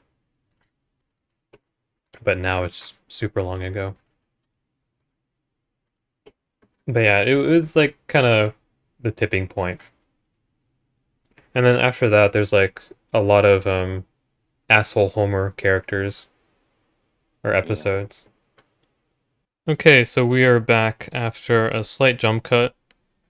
I think it's been about 3 weeks since the last part of the recording, so excuse the time difference, I guess. There's going to be some stuff that we probably overlap and talk about because I can't be asked to watch the whole previous recording just to figure out what we said and what we didn't say. So yeah, I'd like to also address that I now have the flu, so Yeah, I think I we. guess I'll occasionally sneeze and cough, so that's great. Yeah, I think we ended because you were feeling tired or unwell. Uh, I think I was just tired. I think I'd worked like a fuck ton that weekend, but now I'm just ill, Yeah, I so that's mean, fun. we'll do our best. Yeah. But anyway, I think we were talking about the Simpsons episodes, and I believe we had just covered season one. And we were talking about some season two episodes. If you want to cover anything there, I think we're also moving on though to Yeah, I think we were just starting to talk about episodes we remembered rather than doing it season by season because it was kind of hard to remember a lot of them. yeah, especially in order and stuff. Oh yeah. I mean, you can kind of start because I feel like I may have maybe not watched more, but maybe remember more of the Simpsons episodes than you do. So you can just start. Uh, um, yeah. Anything come to What? mind? There's the one where he's in juvie and like breaks out, and then I think Sideshow Bob tries to kill him. That's one that stands out for me. I don't know why it stands out because I can't remember any other details really. I don't know if that's the one. I mean, Bart did go to Juvie in I think at least one episode, but I think the one where Sideshow Bob tries to kill him is because Bart outs him as being the. So like basically, I think the plot originally, because there's a bunch of episodes that follow this, but the original plot is Sideshow Bob is unhappy with Krusty's treatment of him, and so he frames uh, Krusty robbing the Quickie Mart. You know, he dresses like Krusty and robs the Quickie Mart, and he's trying to get Krusty in trouble for that. But then Bart figures out that hey, it's actually not Krusty because he didn't want to believe that his hero, Krusty the Clown, was gonna just rob a convenience store. So he figured it out, and he figured out it was Sideshow Bob, and Sideshow Bob got sent to prison, and he was very not happy about that. So he vowed to just kill Bart. I think that's where it all began. Oh yeah, They made like quite a bit of stuff following that. Like Sideshow Bob would just be out of prison for some reason, and he would have some like he was kind of like Plankton almost. You know, in SpongeBob where Plankton has like all these plans to steal the Krusty Krab formula, but they always fail somehow. It's kind of like that with Sideshow Bob and trying to yeah. kill He was Bart. just like a recurring character.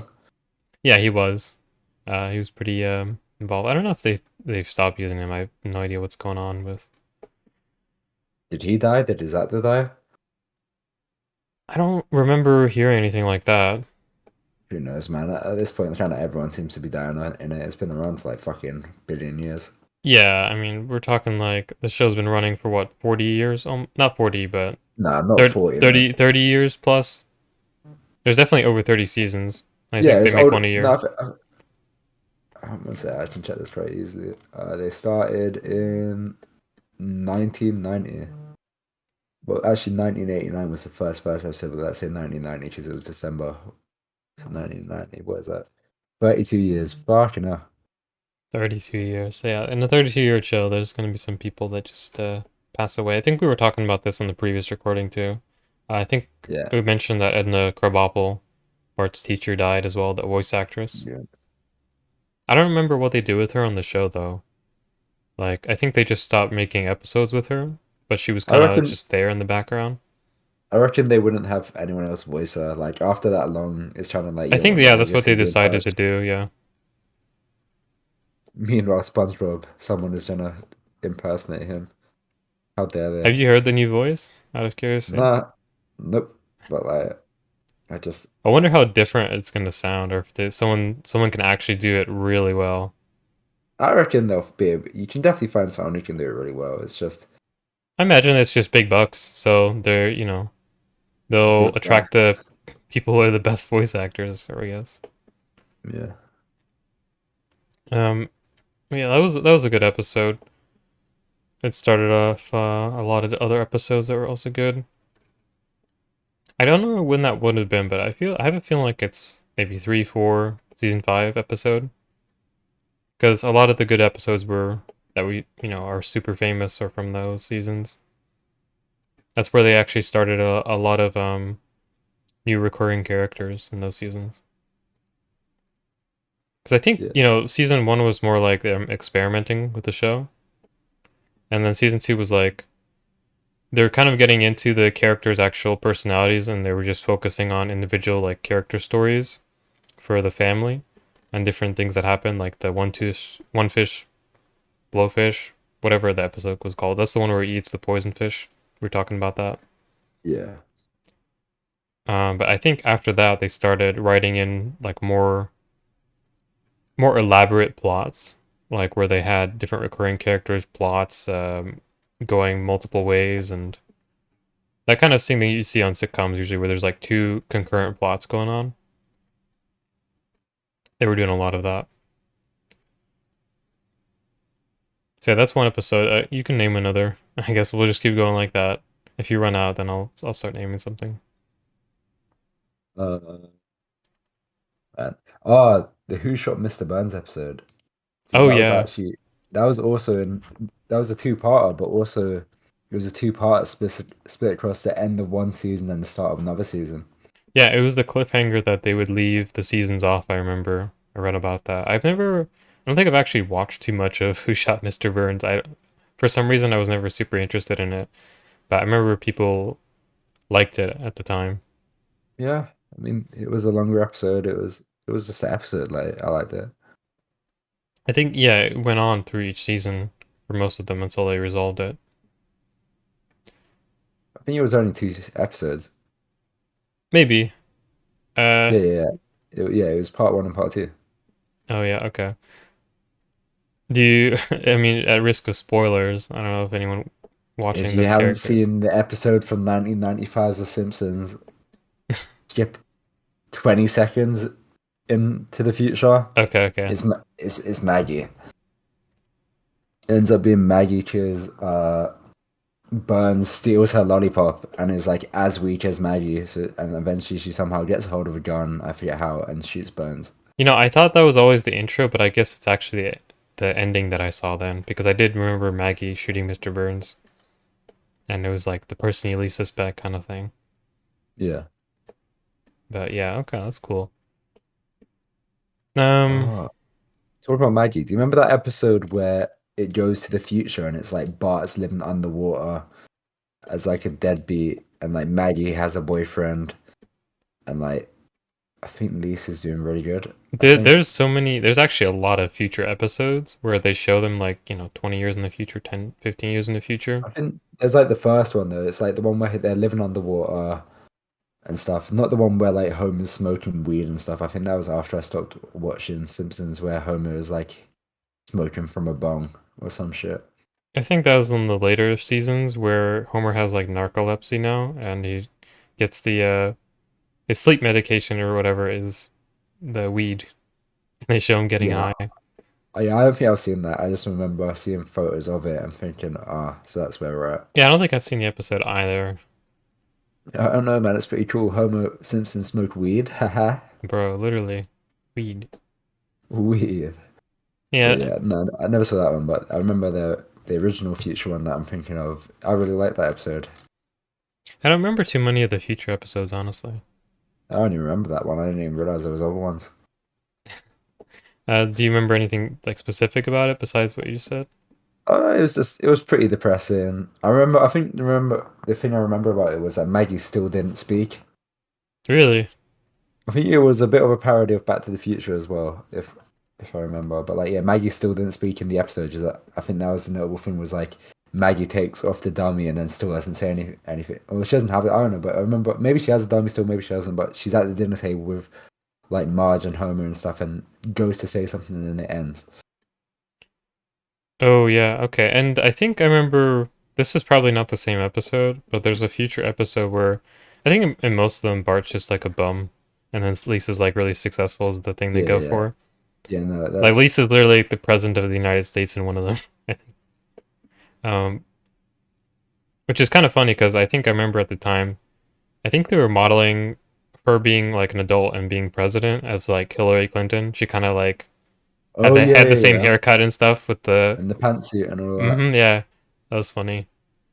Although I'm not sure if that clicked with me at the time because I didn't, I was a kid and didn't follow politics really. Oh yeah, I didn't even know who Hillary Clinton was till like Yeah.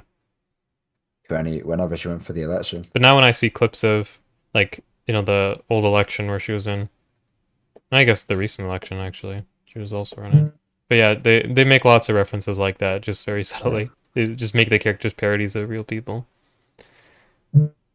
Um, but yeah, I do remember some stuff. They've made more in like the super recent ones. I didn't actually watch this episode, but I remember I watched a YouTube video that was going over how in like for despite being a very modern Simpsons episode, like it was very recent, it was like actually decent.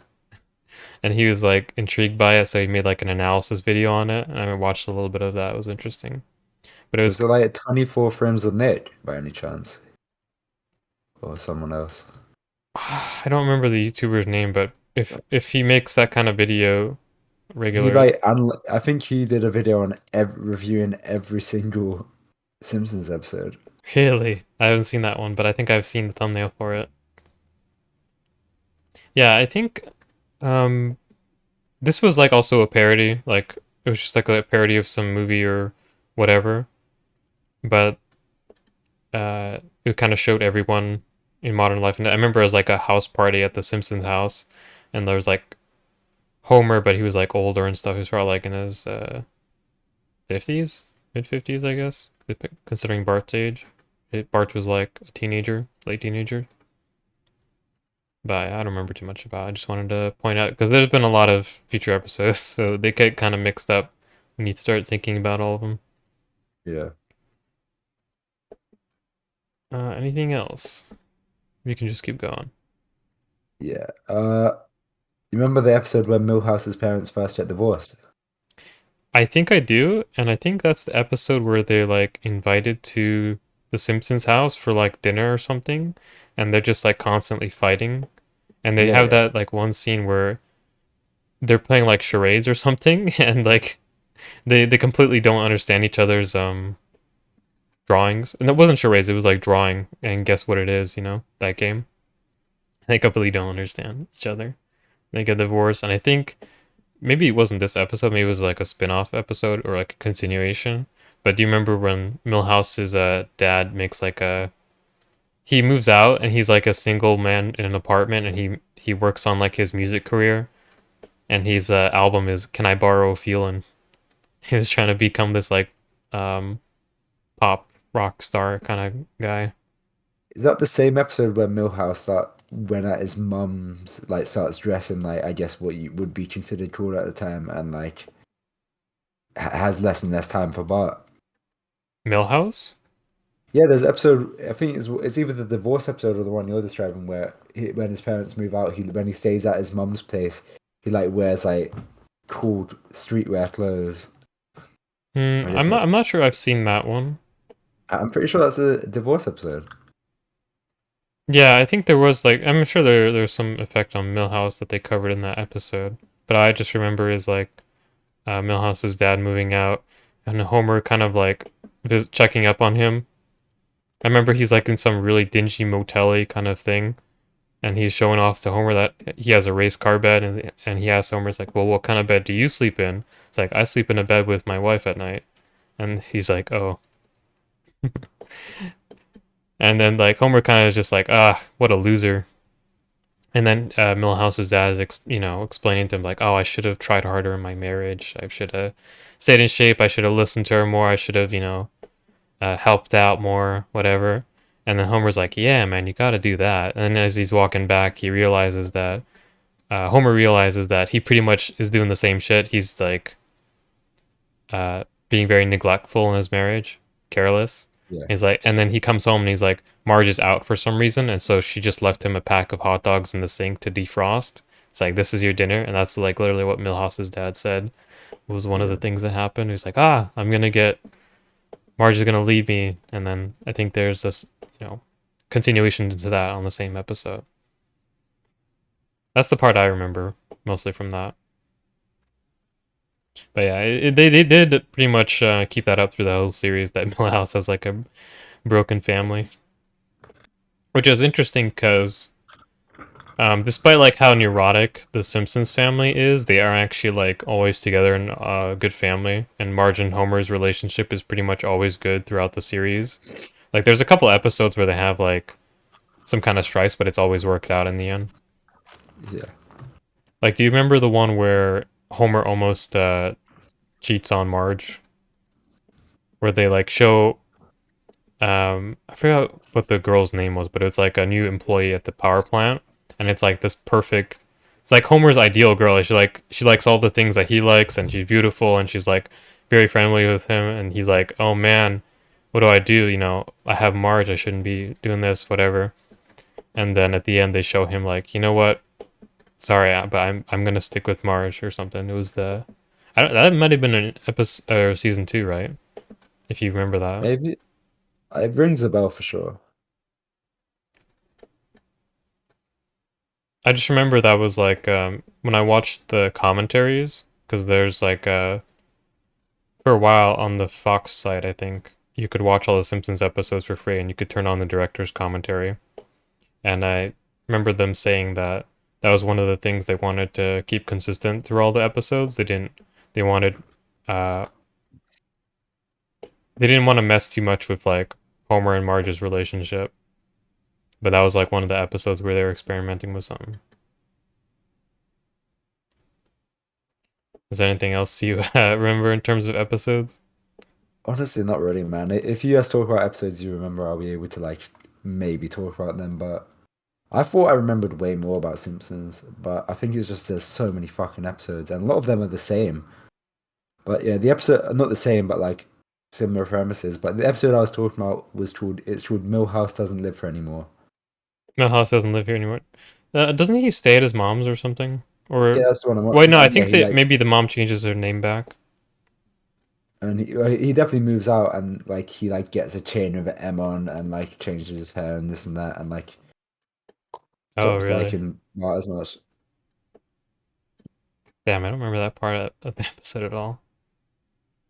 But yeah, in terms of episodes, I think I'm really sure I talked about this in the last recording, but the one where the four boys they take a trip to the World Fair or whatever. Yeah.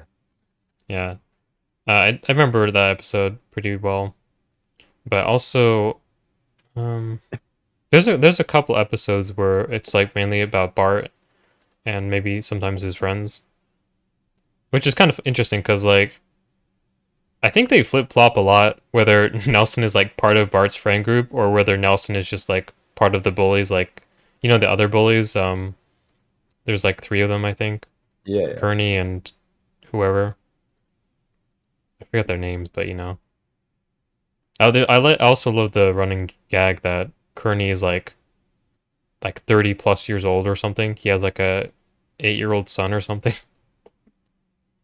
and he's still in the 5th grade apparently. Um, but like in some episodes they show Nelson just on the same side with those bullies, and then some episodes Nelson's just chilling with Bart, and even like um, Milhouse and who's the what's the name of the kid with the That was him. no The hat. no Martin Me? Martin Oh, Martin's like fucking the hell. nerdy kid. Well, not nerd, Oh, not nerdy like Milhouse, but nerdy like actually smart. yeah. Um, what was I going with that, man? But I was just bringing up the bully characters because they come up a lot and they're pretty good in general. Pretty funny. I do remember there was an episode specifically where through some turn of events they you know the statue in the middle in Springfield, like the square. Oh It's yeah, yeah. Jebediah Springfield, I believe. It's the guy who's founded the town or something like that. They accidentally took the statue's head off, and apparently the statue is like really revered in Springfield, and so there's like a manhunt for them. And uh, I think they find out that Bart and I think Homer was there too. They find out that Bart and Homer did it, and they become like a wild mob and chase them around. I remember how that episode ended, but it was interesting. I don't even remember what the point of that episode was, but it happened. I'm sure there was some kind of moral to it, you know. This is an older episode I just remembered. But do you remember the episode where Bart accidentally burns down the Christmas tree? Yeah. Yeah, so I'm pretty sure it's like um Christmas Eve or whatever, like everyone goes to bed and they're, gonna wake up next morning to open presents and shit.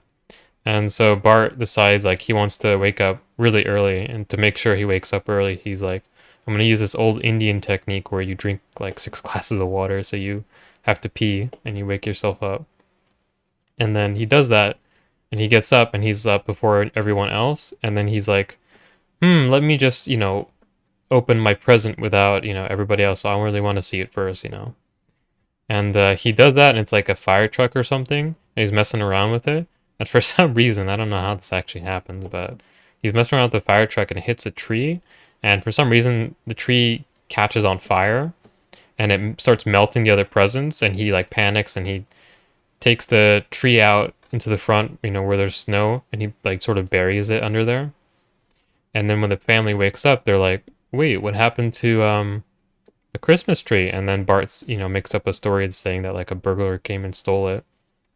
And then for the whole episode, I remember, it becomes well known in the town. It's like, "Hey man, someone robbed the Simpsons place of their Christmas presents. Isn't that Oh awful?" And yeah. then like they all feel like sympathetic for him, and they give the Simpsons family like gifts and stuff, and they're like, Oh man. everyone's donating. And then Bart feels like worse and worse about his lie, and it eventually, I don't remember if he confesses or it comes to light, because I think what happens is the snow starts to melt, and the Christmas tree where he buried it under the snow, it comes out, and it's all outed, and they're like, the town's really angry at them, and they feel ashamed. It was one of those Bart, gets caught in his lie kind of thing episodes. That was a really good episode, I remember. But it sounds like you saw it too, right? Yeah, yeah, I remember that one. That was good stuff. I remember, the episode where they have like a Furby, like it Oh may be a yeah, house of horror, but the one where it's basically gremlins, yeah. Like like where they've got the Furbies like that go crazy. I think the Furbies are supposed to be like, I think the Furbies are almost like a precursor to like Amazon Echo or something. The Furbies are like literally like Oh, spy spying on I'm you all pretty the sure, time and are evil. isn't it? Isn't it a parody of Gremlins? Is the whole point? No, I remember specifically when the episode came out, it was a parody of literally a toy that was being sold around the time in America here. I don't know if it was sold in the UK, but I think it was called, what was it called in Simpsons? Furby? No, Furby is the official name of the toy. Yeah, Furby was the actual toy, and the Simpsons was just parodying that toy, as coming off as like really creepy and stuff. Which honestly I kind of agree with. Even at the time, people around my age were like wanting one because it was like the hit, fad to have one. But I don't know, man. I couldn't get over those eyes and those like mechanical. I think it had a bunch of actions. Like it could walk around, it could talk to you, it could do all this stuff. It's supposed to be really advanced, but I don't know. It's just creepy. I don't remember too much about the Furby episode or whatever it's called in The Simpsons. Yeah. It was just one I remember. I really don't remember most, it seems. I think that must have been one of the newer ones. Nah, I don't think so. Mate, I don't think it can be too early. I don't think can't be Furby was too around new in like 'cause the 90s. I'm pretty sure they are. Or at least it depends how early we're talking, but like it was introduced in 1998, Furby. Yeah, so I think that this is probably from the 2000s then. Oh yeah, but I wouldn't say that early 2000s is exactly a newer episode. I would say because I think season 5 was in like 1995.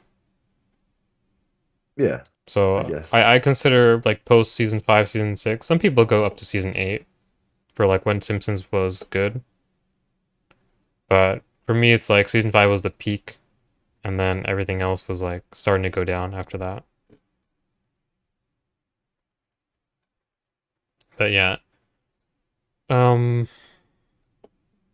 God, I need to think of more episodes, man. This it's hard to think We of on should the spot, you know. If I looked at a we, list, I could just talk about yeah, the ones I remember. we should talk about the film, to be fair.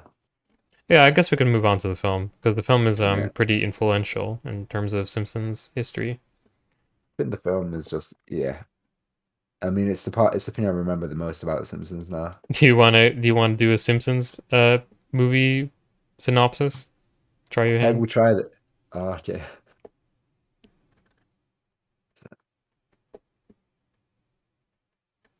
Okay. So they basically, I'm gonna probably skip the actual start of it Okay. because I don't remember. But basically, Springfield is like really like way too like really doing bad environmentally, and it's mainly because people are dumping everything in the lake. And like someone comes and basically warns that like, oh, if you don't like turn back soon, Springfield's gonna like get fucked. Hmm. And Homer gets bless me. Homer gets a pig from somewhere. And that is where the iconic Spider Pig scene came from, which as a kid I found fucking hilarious as an Yeah. 8-year-old. Yeah. Incredible. Uh, but yeah, so he gets pig, loves it. And obviously pig's shit. So he's got a little like silo full of shit. And Homer goes to take it to the dump or whatever, and the dump there's a giant line to it because who knows.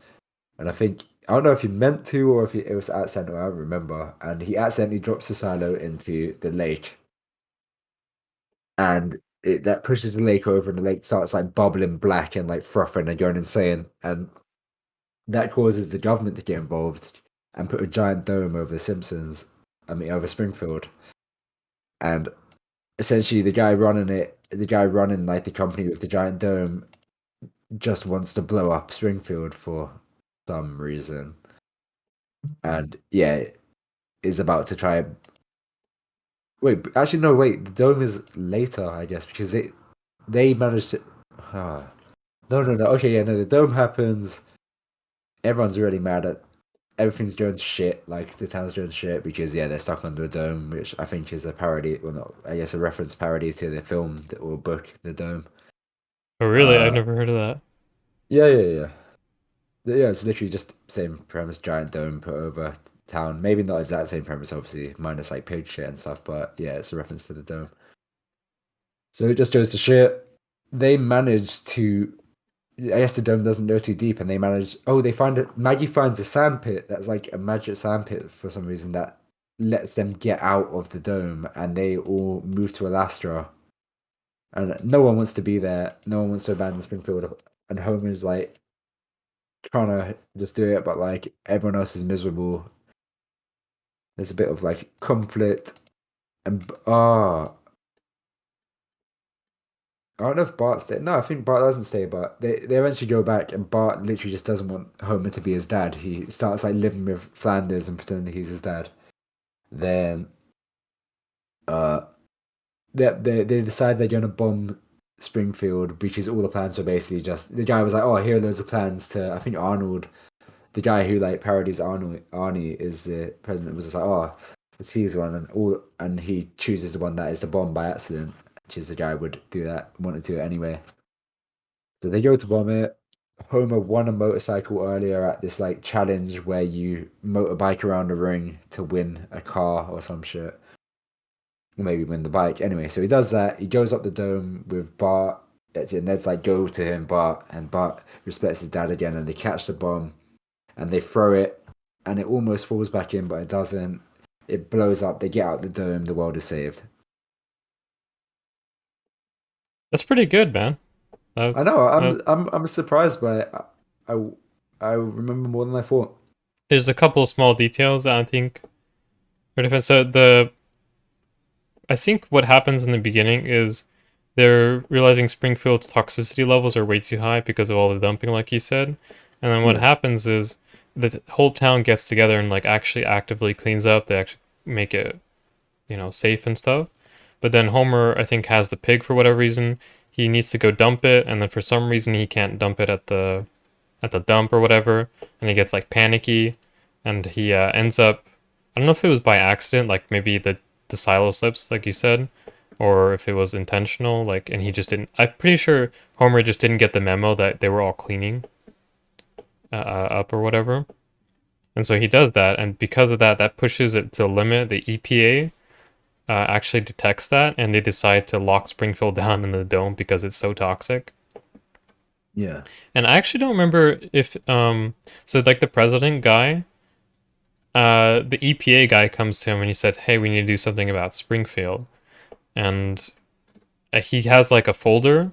I Yeah, think and he purposely slides the one it's under the like, thing and he's where. like, "Are you sure you don't want to read it?" It's like, "I was elected to lead, not to read."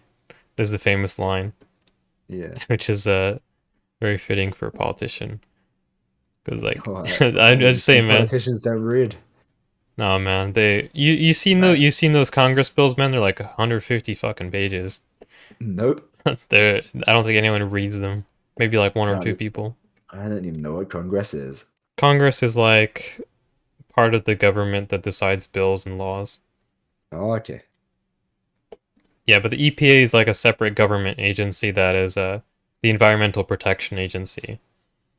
And they're known for like a lot of different stuff. That's mainly what the Simpsons was parodying in this movie. Oh, so is the EPA a real thing? Yeah, the EPA is a real organization, and they're making fun of the Oh, okay. EPA in this movie because they're saying like the EPA just wants to blow up fucking Springfield rather than actually like cleaning it up. Um, but yeah, anyway, that was mostly correct anyway. And so Okay. the reason I think why, oh, so the way they get out is it's actually a sinkhole. So there's been like a Yeah, in the sandpit. yeah, there's been a sinkhole in the sandpit for a while, and they just haven't ever gotten around to fixing it. And but luckily, after the dome was placed down, I believe the edge of the dome is literally like in their backyard. Like it destroys their fence, like it's literally half into their backyard or something. And so the sinkhole is like right on the edge, and it allows them to slip through. But the reason why the rest of the family are so mad at Homer is because they find out that it was him who did it, and actually Homer gets sort of forced out of the town by the mob. The mob is trying to kill him because he was the reason the dome was brought down, and so they escape. They go to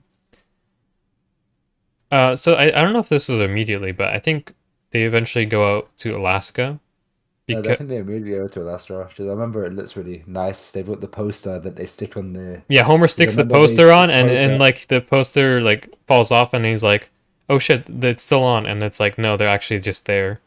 That's a funny scene. I remember I don't remember why Homer was like obsessed with Alaska. I think he just had it or had like a brochure or something. But they go to Alaska and they're trying to enjoy the Alaska living. Um, I think they stay in some cabin. Bart goes to like not Bart. Homer goes to like the Alaskan version of Moe's, and it's funny is because it's just snow everywhere. He just like slides everywhere. Like you know like how you ride with Heelys. You remember Heelys? Yeah, yeah, I have a It's sort of few. like that, except he just slides down to his home and back from the bar. But the rest of the families, they're not happy with Alaska. They miss living in Springfield. And Homer's trying to make like the best of it and just like, hey man, Alaska's cool. And so I think there's this one scene in particular where Homer goes to like this really old lady in this igloo who is supposed to be this like spiritualist, like throat singer or whatever. And she helps Homer like get into like a trance state and figure out the root of his problems and stuff. And that's where eventually he figures out I need to go back and save Springfield from all this. I need to make things right. So that's when he goes back, and I think on the way back, they stop at that like carnival by the freeway and they win that motorcycle.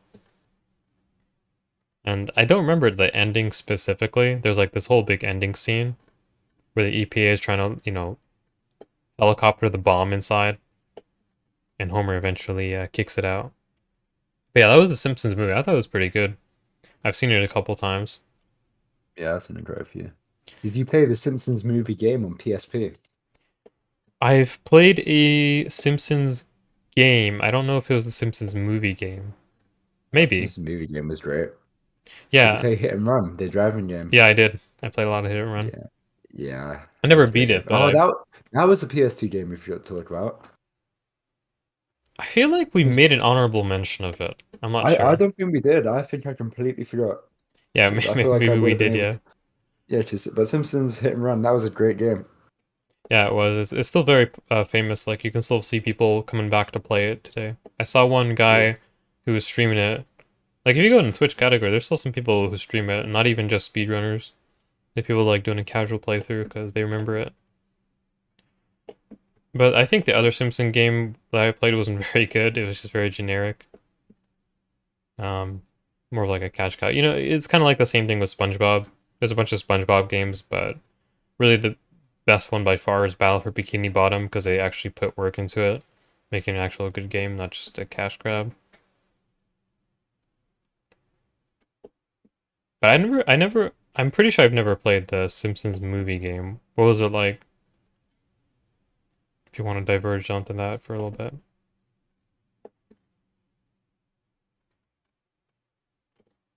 I think you're either your mic is off or you're disconnected.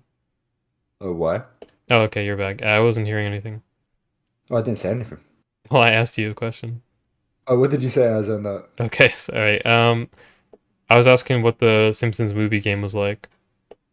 Oh, it was really good. Honestly, I'm not gonna lie, I got stuck quite early on, but I enjoyed it up to there. I got stuck at a place where you had to jump on some donuts in like a sweet land, but like, What was it? What was it like? Was it just a platformer action? oh yeah, it was like a platformer, like I guess a 3D platformer. Oh, that's cool. Yeah. Yeah, it was good. It was loosely tied to the film. Like there was a lot of almost. I mean, the part I played up to, I don't think there was a single part of from the film. Maybe the dream sequence that I was stuck in was from the film. I don't remember. But like apart from that, yeah. So far, I hadn't actually hit any of the film parts. So I think it was more just like. But I think it was a good licensed game. Once again, I didn't play it too much because I got stuck, and also like back at that age, you can't really tell what's good or bad. Yeah, so like you might come back and it might actually be pretty mediocre. Yeah. But whatever, it was fun back then. So I think the big thing about the Simpsons movie was not specifically the movie, but what came after it, because that was essentially what started the new Simpsons era, although it had been kind of changing for a while. But when did the movie come out? Do you know? Do you know what 2007. 2007? So that's actually pretty late into Simpsons, right? That's where I see it as like that's where I started to after the film it just kind of went down. But people have been saying that Simpsons was going down since like season 8, and I don't remember when season 8 was, but I'm guessing it was like 2000 or something. Season 8 would have been just before the film, like 2006. Oh, really? Okay, so I Oh guess wait, no, I'm a fucking idiot. No, it'd be like 1998. That's like 10 years before the film. yeah. I So I don't know, I but don't know. I feel like I was still enjoy. I was at an age, but it's hard to tell when you're at the age we were when we were watching it. We were young. We weren't like we were easy entertained and enjoyed. yeah, But I and think I after the think a film lot is of where I started to get bored. I think a lot of people are still really divided because it's not like it suddenly just turns bad one season. It's just that as the seasons go on, there's more and more bad episodes until it Yeah, just becomes nothing but that. Like most people would say, like season 20 and shit. There's like almost no good episodes. yeah. But in season like 8 and 9 and probably even 10, 12, whatever, there'll still be some episodes that are probably decent. I would say it would be a majority still. I reckon it was just there was occasional uninteresting ones rather than even bad. Yeah, Like, and I think it's more subtle than that too. I don't even think it's like a bad episode or a good episode at first. It's just that you start to notice things that are different, like the way they take certain characters and certain plots. uh, Like, no, I'm looking at the episode just now. Like, season 8 seems pretty right. And season 9, the first episode is, do you remember the city of New York versus Homer Simpson? oh yeah, that was actually a great episode. So I, like, there's I a love lot of that great episode. ones So, like like, that. yeah, that's what, Yeah, I like, remember that. loving that episode because um, it had a lot of really good gags, like Homer running up and down the Twin Towers just to go to the bathroom, and then his car is like right in the middle of the Twin Towers plaza, and he's just waiting for the guy. Really has to pee. Yeah, I love that episode. I don't know if it was that same episode, but I think it is because yeah. So what happens is like the start of the episode, Homer's car is like missing, and he gets like a notice from the state of New York that your vehicle will be towed if you don't come and you know your vehicle will be impounded or whatever, or cross truck with something. I don't know. Basically, he had to go to New York because for some reason his car was in the middle of New York City. And then Homer says he really doesn't want to go to New York because of his bad experiences there in the 70s. And it has this funny little montage where it plays like I don't know what the do you know what the entertainer is? The musical piece? You probably recognize it if you hear it, but it's like something they use in silent films. It's like a upbeat piano kind of thing from the I reckon 1910s. that describes it, because yeah, I could not name that for the life of me, man. I just I feel remember like I've hearing never the seen name of it, like, The Entertainer. That's what it's called. oh, Charlie Chaplin. Sort of like that, yeah, Charlie Chaplin. Basically, Oh, it's like a silent film scene where Homer's just getting chased around by like gangs and pimps and police, and just like his experience is awful. Like, uh, he asks like a pimp for directions, and the pimp like goes after him, and then he accidentally messes up. Yes, he gets taken. Like he buys a hot dog and he puts his suitcase down right next to him, and it gets swiped, and then like I think he tells a policeman about it, and the policeman takes his wallet and just runs off with it. yeah. I remember reading in the comments like of that video clip because I watched it on YouTube. People were pretty much saying, "Yeah, that's how New York was in the '70s, just full of crime and gangs and shit." So I Yeah. guess that was pretty accurate. Which I think that is Homer's like canonical age. Like if you consider him being 39 when the series starts, which is I think 1990, then in the '70s he would have been like 20, right? Well, not 20, but like I don't know. You can do the math. That's 19 years ago, 20 years ago. Yeah, about then. But in season 9, that would have been 2000 almost. It was 1997. 1997. Yeah, so his age pretty much stays static. People have made videos about this, like Simpsons participating in modern events, but their past like stories are still like stuck in the past. Like Marge and Homer, whenever they show flashbacks, it's like the 60s and stuff, the 70s. Oh yeah. Like I think they went to Woodstock, didn't they? Maybe I'm thinking of a different show. So it was at season 18 when Simpsons movie came out. Season 18. Yeah. That's crazy, man. I think I remember when season 20 came out, because yeah. Season 20 was when it went HD. I remember how excited I was about that. Yeah, I know. I mean, you didn't notice much. It was just a slightly new intro, really. But like, yeah, that's why season 20 is in my head. Because season 20 is the one where like I think it was then I last watched it a lot, because I watched that season. Because I remember all the as other Simpsons I had kind of watched as like catch up, because obviously I was just too young, and like mhm. for that one I watched as it came out each week. I think I remember especially around that time it was really exciting to see like everything go from standard definition to widescreen high definition. That was like such a fad or like such a Bro, craze. Do you remember the TVs? Oh, the TVs, yeah, I remember. The original like flat screen, like that were like thick as fuck and like clunky as I shit. remember if you had a 4x3 TV and the thing went like widescreen, it either scrunched up or you had to watch it like, with black bars on top and bottom. Oh man. Yeah, and they were doing that thing. I don't know if it's happened in the UK, but there's this big thing where they were discontinuing analog signal TVs. From now on, all television service would be just digital. I think it's really different per country. Like I think some countries may even still do analog television. I think we have analog still. Well, maybe not now, but like, is that the one with antennas? Yeah, it's like literally you have an antenna on the roof or the top of the Oh TV. yeah. I mean, I think they still have that. Maybe not. I think there's a thing called Freeview, which is like the free channels, and I reckon those are analog. I'm pretty sure it's been gone for a long time here because I think that was happening like the 2010s. But yeah, I think around 2010, 2008, late 2000s is when all that conversion to HD was happening. I do remember that. Yeah. No, that was an interesting time. Yeah, a lot of stuff was happening.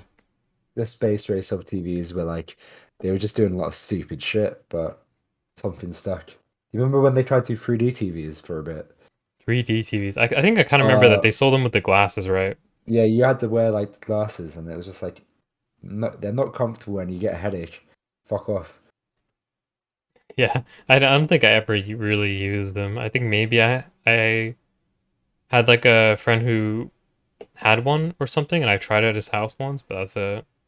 I never met anyone with them. I just kind of you tried them in the store. I used to love going to the TV section in stores where it's just like all the really high HD nature shows. Like you know how they've got 8K TVs now. Yeah, I remember every time I walked into like here it's like Costco and shit that you can go in and you'll see them right inside. I think we were when we were in Tokyo. We were in a tech shop, and that was when I played Fortnite in some random like TV store on like because they had consoles set up on TVs, and I played Fortnite and got a kill on Japanese Fortnite, which was quite impressive. Yeah, I But think that was in like the biggest I forget what it's called now, but it's like the main electronics store in Japan. yeah, it was in the one with robots and stuff. It's true. I think it's called But Yodobashi or something. I think I remember you and me. We looked at some 8K TVs, and I remember that I think the human eye caps out somewhere between 4K and 8K, so we can't actually. I think 8K is kind of the limit. Because I don't think 8K. I don't think we can actually appreciate. What does K stand for? I don't know. Maybe it's just 8,000 something. But 8K is kind of a weird thing because when you say 8K, you think it's like, oh, it's like 8,000 pixels, but it's not. It's like some other weird number. I don't. It's like some kind of bullshit marketing term, is what I yeah, heard. whatever it is our the human eye literally cannot like take in all 8,000, I eight mean, whatever. eventually they're gonna just get to the point where it just looks like you're looking outside the window. But I think that is what 8K is because I think our eyes cannot take in any more detail apart from 8K now. I don't think I've watched anything in 8K ever. Like even going to No, the store and looking at the TV, I haven't. even no, we've done it. I've been with you I when we've mean, done like it, I don't remember what it looks like. but like all they've got right now are like 8K nature documentary demos that aren't they're like 1 minute videos of Yeah, because frogs and there's literally penguins. nothing else in 8K. I mean, even 4K TV isn't that common yet. Like on Netflix and stuff, it's rare that something's in 4K. Yeah, like I don't see the point of 4K for a long time, honestly. It's just like way more data. Like you want to watch, like, oh, I got a 4K monitor. Let me go get a 4K movie, and it's like 100 fucking gigabytes to download, and it looks a tiny bit better than 1080p. You know, I don't know. That's just my opinion. I think 1080p is kind of like the best in terms of data size versus the quality you get. Like it's a definite big step up from 720, but Yeah. once you Oh go to yeah, 720 is unusable, but like, Christ. I mean, 720 for your computer monitor is pretty unusable, but if you have like a show in 720, it's not that bad. You Oh can just yeah, watch yeah, it. yeah. Yeah. I like 4K though. Like, I think if 4K once it's a bit cheaper, I'll definitely get one. Like, I was looking at 4K projectors for my room, and they're still at the point right now where they're kind of ridiculously priced. But you can get a 4K like TV for like a few £100 now, like a 4K smart TV that like 30 inch, I don't think the which is 4K like monitors and TVs themselves are expensive. I think they're coming down and shit. But I think the problem is that I'm someone who wants to download the stuff I want to watch, and I don't want to download that much data. I don't want to just wait more time for that and use more bandwidth. Because I'm pretty sure mine is like limited. Whatever my ISP has like a limit per month I can download. And I don't want to waste that. oh man, yeah. But I mean, if eventually internet catches up and we just get like 100 gigabytes per second download or something, then I could see, might as well We just need get it. wider wires, just like much wider, like arm length wires. That's what we need. I mean, we have the bandwidth available, but the problem is the US doesn't really use it. You can get fiber in a couple places, but it's usually really expensive unless it's like Google What are Fiber. you guys? Do you not use like fiber optic or There's some places that have it, but it's really limited. Like you pretty what? much have to be in a place that actually installed fiber. So what do you use? I use like regular whatever the step is between like DSL and fiber, the normal kind. I'm pretty sure my one's. I think there's now something called super fiber currently, because I think everyone has fiber optic nowadays. Huh, maybe It not. really, Maybe yeah, I guess that's Europe for you or ex-Europe. I don't know. I feel like I've had fiber optic for fucking like 8 years or some shit. Yeah, it's sad. Literally everybody else in the world is like has better internet than us. Like you go to fucking Um, Korea, Singapore, whatever. You'll just have fiber everywhere. But here we got a lot of people using DSL still in the countryside. Yeah. Just crazy. Like I think people getting like half a megabyte download in the Oh, rural fuck me. areas. It's rough out here, They are, man. they are not gaming in the rural areas of America. If Man. they are, bro, they're lagging like shit. They don't want people on like that on my team. Bro, they ain't on any teams. Sometimes I used to play like Dark Souls, PvP, and it's hilarious how bad some of the connections are. I mean, a lot of it is because it's foreign. Like you fight, but you can tell like some countries just have worse outband internet. Like if you fight someone from Brazil, they're especially laggy. And it's not that Brazil is that far away compared to like other countries, but their just internet is so much worse, I guess. Yeah. The stability. I remember Paul No live streams from Brazil and it fucking sucks.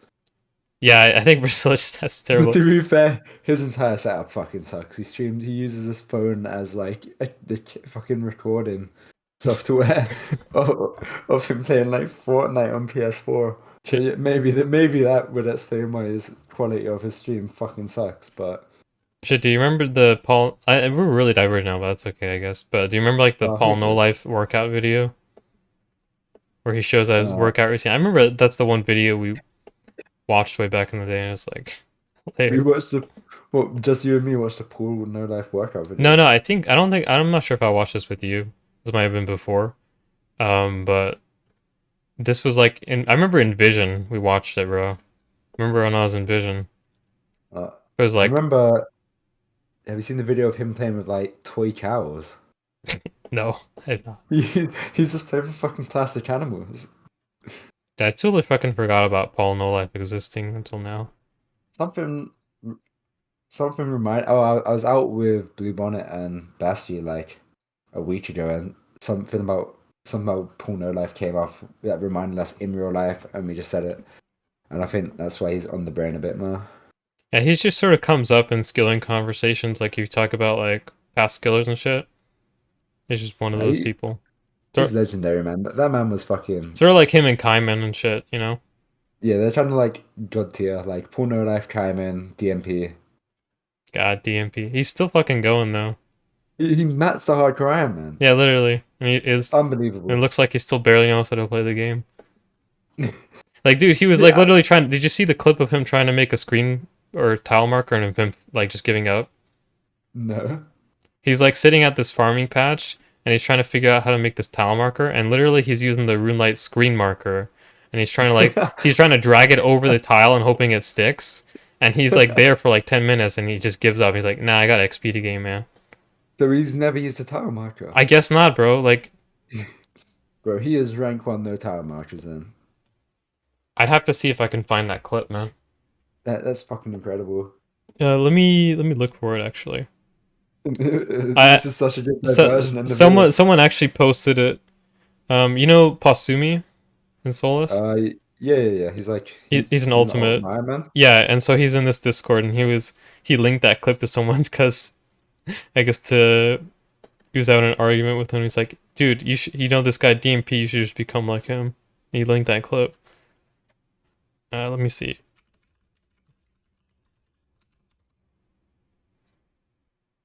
Uh,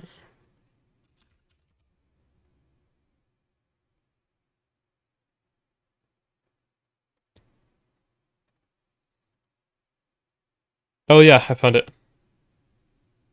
I can't really put it in the video, so the viewers will have to just imagine. But yeah, this is the clip.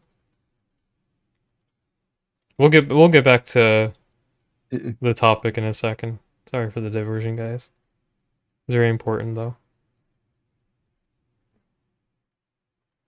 Oh wow.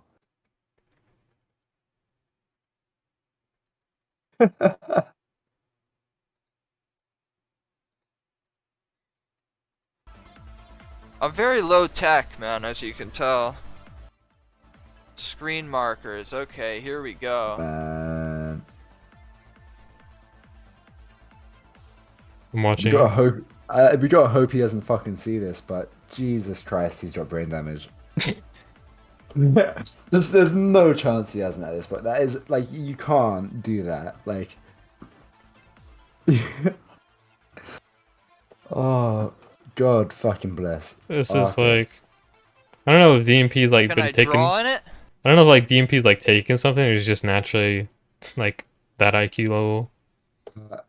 He takes things, but like I don't know if he is right there. He's fucking got to be. To be fair, you've got to be fucking goofing I off. get the So, impression that DMP's like a weed smoker, but I don't know if he does anything else. we can talk about this after, I guess. Yeah, Like, maybe not on maybe, the YouTube video. yeah, I'm not gonna talk about DMP's Okay. choices of substance I on think we were the talking show. about Simpsons episodes and the movie. Yeah. We talked about the movie and it going downhill. So what I wanted to say though was like I did start to notice as a kid, you know, you just watch kind of like everything and you don't really notice like the good episodes and the bad episodes, or if you do notice it, you can't really put your finger on why one episode was kind of better than the other. But I remember after watching a lot of stuff and watching the Simpsons movie and trying to watch the new stuff, I remember being really uninterested in a lot of the new episodes. And that was a point where I'd kind of seen all the old episodes just through recordings of reruns. I think that's about the time I stopped watching them. Although this is probably like early 2010s that this was that I was watching them. Like I never watched Simpsons at the time because I was just way too young. Yeah. You watch? I'm gonna change shows now. Did you watch Futurama? Yeah, I did. I prefer that to Simpsons. Like I think because there's only 7 seasons or maybe 8. There's The not that many quality seasons, I think. There's even less, right? There's only like there's there's at least 7. I watched it over lockdown. Maybe it's 6. If there's 6, no, there's 7 seasons. no. Yeah. I just kind of remembered for some reason there weren't that many seasons. I mean, I guess in comparison to Simpsons, there's way less. But yeah, no, 7 seasons, and it got cancelled twice in those 7 seasons. Oh But yeah. I love it. Like I rewatched that over lockdown, and I enjoyed it. It's like really emotional at points, and it's a I think great show. I've seen all the episodes as well. I think I have 2 or 3 times now. Yeah, It's one of those I things think where like people just have like a big cult following, you know. like I would have liked a bit more, but the quality would have gone down, and I think it's at the point where it's not tainted. It's such a good show. Yeah, I remember like some years back, people were saying, we're talking about, you know, should Futurama come back? Like, should it be rebooted? And people were kind of saying Uh, that like, nah, you know, just let it be. Like it was a good thing, but I think I even just look at what he did with fucking Simpsons. Like yeah, you like don't know. people basically were that was the main sentiment. People were afraid it's just going to turn into what Simpsons is now, which is very fair uh worry to have. I think that's important for shit to actually end properly. That's why it's nice that shows like Breaking Bad, they could have gone on for like twice as long as they did, but they decided to just end it and end it like resolutely rather than kind of just whimpering out and just becoming irrelevant. Just what a lot of TV shows actually did. Yeah, movies about doing what basically Breaking Bad did what Walking Dead should have done. Oh yeah, Walking Dead. I remember, dude, that show was going on for so long. Right. That was like my favorite show, and like it's still going. I've never I think watched that it, by the way. I think they're planning to. I really liked that at the start. Like I've got really fond memories of it. I think that's also because like when I first watched it, I was in Canada with family like for season 1, and I loved it. But like, uh, It was. I definitely remember it being one of those things where you watch it and then you like talk about it with people who are yeah, also watching, and you like predictions and stuff and thoughts. I think yeah. Breaking Bad was like that too, but I came into Breaking Bad kind of like after it ended. I watched Breaking Bad after it ended when it came on Netflix, and like even then, I watched up until the second season the first time I watched it, and I just got a bit bored. And then I went back and rewatched it like 2 years later, and I loved it. I'm pretty sure I watched like Breaking Bad all the way straight once I started watching. I was like, holy shit, dude, this is actually really good. Because you know, I didn't watch it at the time because I have this thing. I don't know if I still have it, but I had this thing where I didn't like watching unfinished stuff, where I didn't need to actually Oh wait. yeah, no, I think no, that's what I do with everything. That's why like I haven't watched Attack on Titan. Uh, Especially well, Attack on Titan's done now, so well, I mean season 4. No, season 4 part 2 is still airing. oh, it's still going, dude. Yeah, I haven't I watched it think either. I thought it was done though. They started. I think there's probably a few more episodes left, but yeah, it's been very hard to avoid spoilers. But I like watching things in like giant Oh, I've chunks because I avoided all fucking spoilers. I have no idea what the fuck it's about. oh man, I Like, can't wait. I will have to watch it someday. Just it's just one of those things I have to. Have you not even seen season 1? Nope, never. Don't know anything about it. Oh man, bro, when season 4 finishes, let's watch it all. I fucking love that show so much. All The right, I'm animation down. is so good. I'm still Yeah. planning on watching some anime. I have not been in the mood to watch anything lately. I really recently unburnt from anime for like after like 6, 7 months of just not really watching anything. I watched Serial Experiments Lane for the first time and fucking loved it. Yeah, exactly. I think it was so good. It was short as well, so it was like I just watched it in 2 nights and Hmm. like just I watched it with my friend the first like half and that was really good. It was a very good suggestion from her. I And then we think watched the I think when we watched anime together, we pretty much watched shows that I had already seen, and I was just showing you them because I like to oh rewatch yeah, stuff as well. we yeah, literally just like sometimes I'd suggest one, but most of the time we're just like, oh, so you down, I'll send you a download this next, and you'd Yeah, have already just seen it. I pretty much always knew what we were gonna watch next. Oh yeah, I think that was the one thing was I like to be like, oh, do you think this is gonna happen? But I would say that to you, and every single time you'd be like, oh, I've already seen it, and I'm like, yeah, I'm not literally, I'm just putting out my prediction. I don't want your fucking actual answer. I try to So you hold my just, tongue, bro. yeah, you just every time I'm like, oh, I've actually already seen it. I know you've seen it. I just wanted to make a prediction so I could be like, ha, I'm so smart. It's like I see, it's like I've seen before. No, bro, I wasn't like that. I was pretty much saying that. Do you want me to actually answer, or do you want me to just? No, I no. know you were just asking because you wanted to speculate, but it's kind of hard to speculate because I kind of Yeah. have to pretend that I don't know. I love a little speculation, you know, Yeah. like little TV detective me. I mean, there's been a bunch of stuff that I've been thinking about watching. This is kind of derailed from cartoons to anime, but It's a ramble. yeah, Like don't let it I mean, that go is where the it TV goes. section done. We're now talking about shit. Okay, okay. This well, But yeah, there's been some stuff that I wanted to watch, like the remake of Higurashi. I don't even know if it has good reviews or not. oh, they remade it. Yeah, I think it was Uh, like a year or two ago. It was a brand I'd be new. down to watch that. I never watched. We never watched the second season, but Higurashi was one that I got pretty bored of. Like, I like visual novel shows sometimes, but like I think it was they did a few too many routes, and I just got really fucking bored It and is a slightly confused. confusing one, especially season one. Season one focuses more on the weird mysteries and each little individual arcs. But season two, I don't think it does any of that. I think it just goes in one straight line and wraps everything up. Oh, okay. Maybe we could do that at some point then. But Yeah. like, have you seen Lane? Lane? Yeah, Yeah, Serial I've Experiments. seen it multiple times.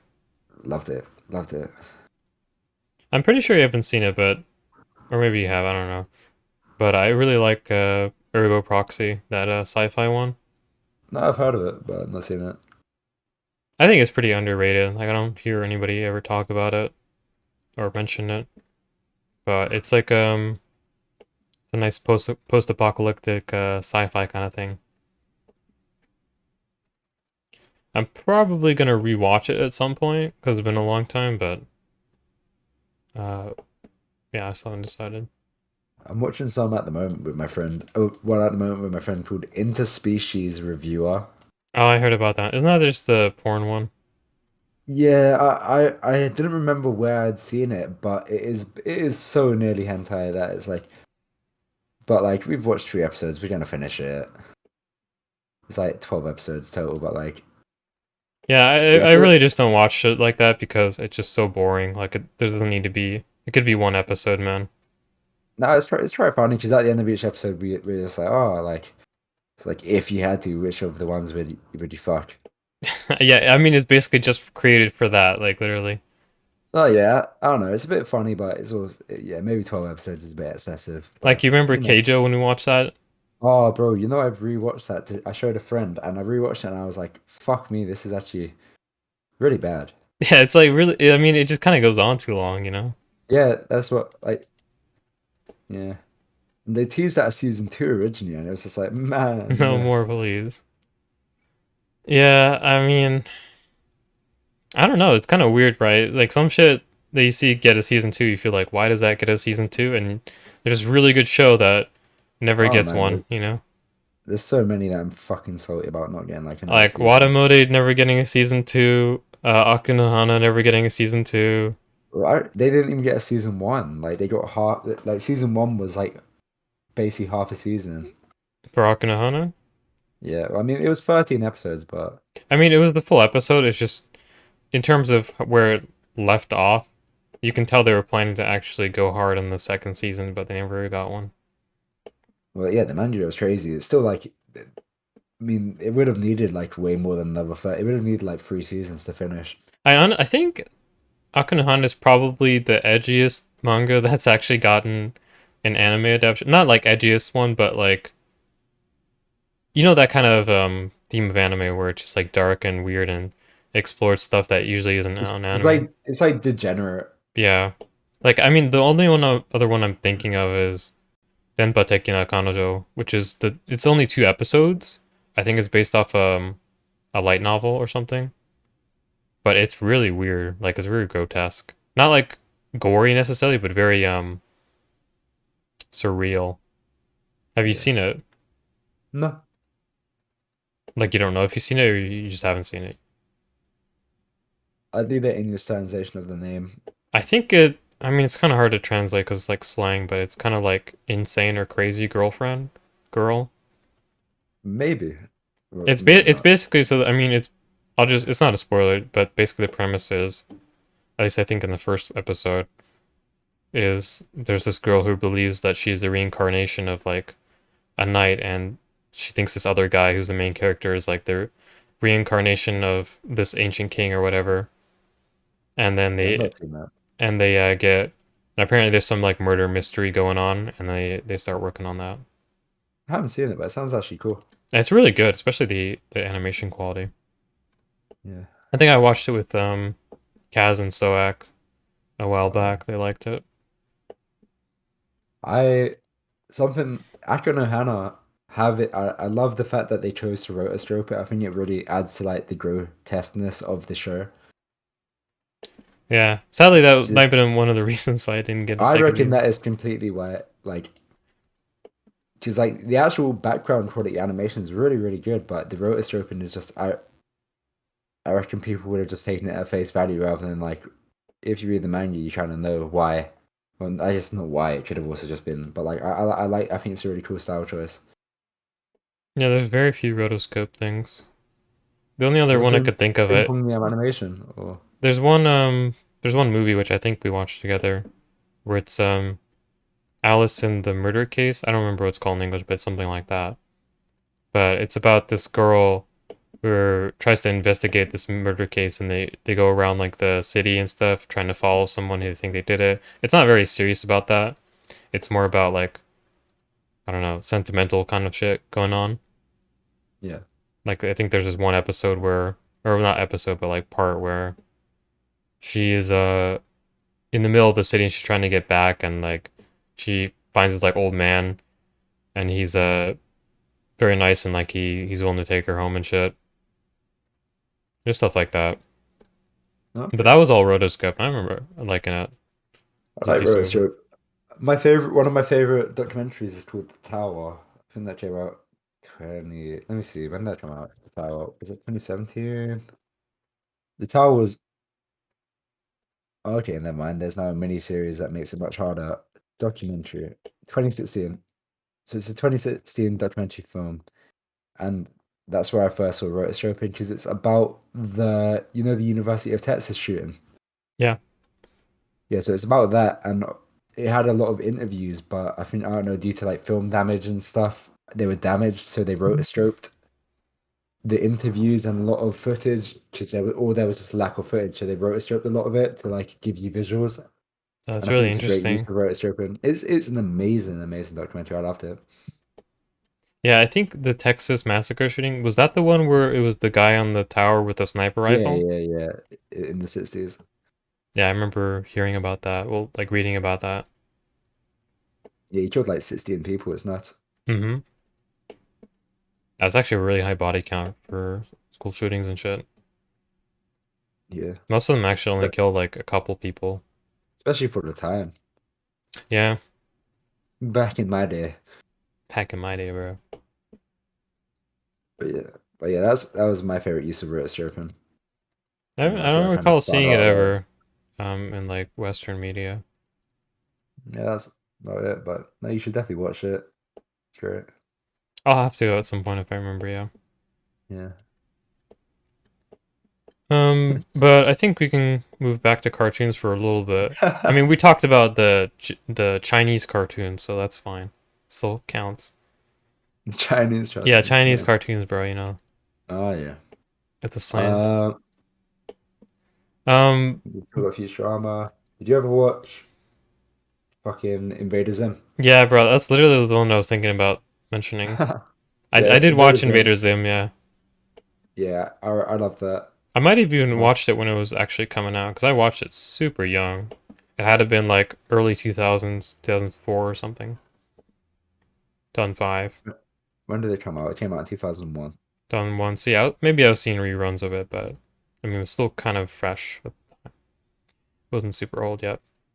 But I remember liking it. It was just really weird, and it was actually pretty funny. It was like very dark and like gross outish, but Yeah. had a good sense of humor about it. Cartoons, like kids' cartoons back then were pretty intense, like kind of creepy. Like Courage the Cowardly Dog is probably my favorite cartoon from like childhood. I honestly don't think we'll see like exactly the same. We'll see that kind of cartoon again.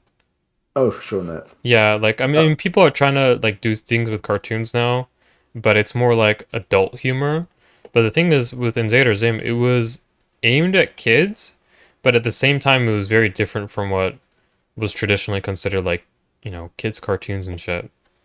But it was very well thought out at the same time, very interesting world design characters, stuff like yeah. that. And it was a Yeah, totally smaller scale too, because the episodes I'm pretty sure they were kind of like SpongeBob style, where they're only like yeah, they'd be like 12 15 minutes. minutes. Yeah, something like 'Cause, yeah, that. you do them between ad breaks, like an episode. I think that's how a lot of Nick shows were at the time. They didn't really Actually, have many full. I think in America, don't you have a lot more common ad breaks? Because I was at like every 15 minutes typically. I think we're about the same.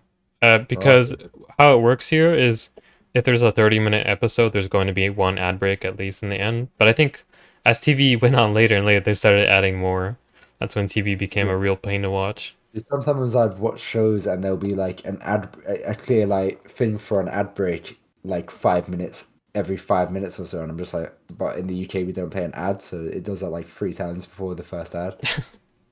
And it's Yeah, like, huh, maybe 5 minutes sounds insanely excessive. I would get annoyed at watching that. yeah. But yeah, Invader Zim was really good. Do you remember any specific episodes or plots? It's kind of hard to remember. Honestly, not really. It's just I like drawing Gur. Oh yeah. That's about. I've got a painting of Gur on my wall. I just the character. The characters were really interesting. Like the premise of Invader Zim is basically that Zim is from a race of aliens that conquer other planets and shit. But in their society, your status is determined by only one factor, and that is height. And Zim was like a really short alien, so he's very low ranked, and he has to the planet he gets assigned to conquer is this very low ranking, unimportant planet that nobody cares about called Earth, apparently. And he's just trying to make it on Earth, trying to conquer the planet, but things aren't going well. Got to come up with different schemes, and he moves in right next to this scientist, son of a scientist kid. I don't remember if the dad's a scientist and the son's like just into that, or if the dad's like a normal guy and the son's a scientist. Um, but anyway, what was the guy's name? Dib? They all Who's have that? like three-letter names, I believe, in the show. Scientist or The or kid, oh Dib. Dib, yeah, they all have like three-letter names. I think Zim, Gur, Dib, and what was the sister's name? Gaz. Gaz, yeah, Gaz. So his sister's like kind of a bitch, but she's also just very weird. But she's supposed to be like the interesting is like she's supposed to be like a normie sort of in the show. That's kind of how normies are in the in the universe, I guess. It's kind of interesting because I think what they were going for in Invader Zim is they were kind of just trying to portray Earth as this like dank, grimy wasteland of no intelligence or something. And you can see all around like the whole place is dirty, dark, dim. It's also the food is disgusting. Like you remember that hot dog place or whatever? Yeah. They had like the pizza place too. It's like the drawing, the art was so good, man. The art direction was so on point. But anyway, the Dib is always trying to out him as an alien because it's Dib is like supposed to be like the only one of the very few smart people around, or at least decently intelligent people around. I think it's like average, but everybody else is like a moron and doesn't notice Zim is an alien. So he's trying to out him as an alien, but I don't think people really believe him. Um, but yeah, a lot of stuff happens around that. I think Angur is obviously his like servant robot kind of thing, but he wears like a dog costume to disguise, even though he always wears it while standing up on two legs. So he's not a very good imitation of a dog. Yeah. I remember Invader Zim, especially Gur, was like very popular when I was in like middle school and shit. Like people, especially girls, would have like the Gur backpack. Have you ever seen that? Yeah. Yeah, yeah. They had a lot of merch like that.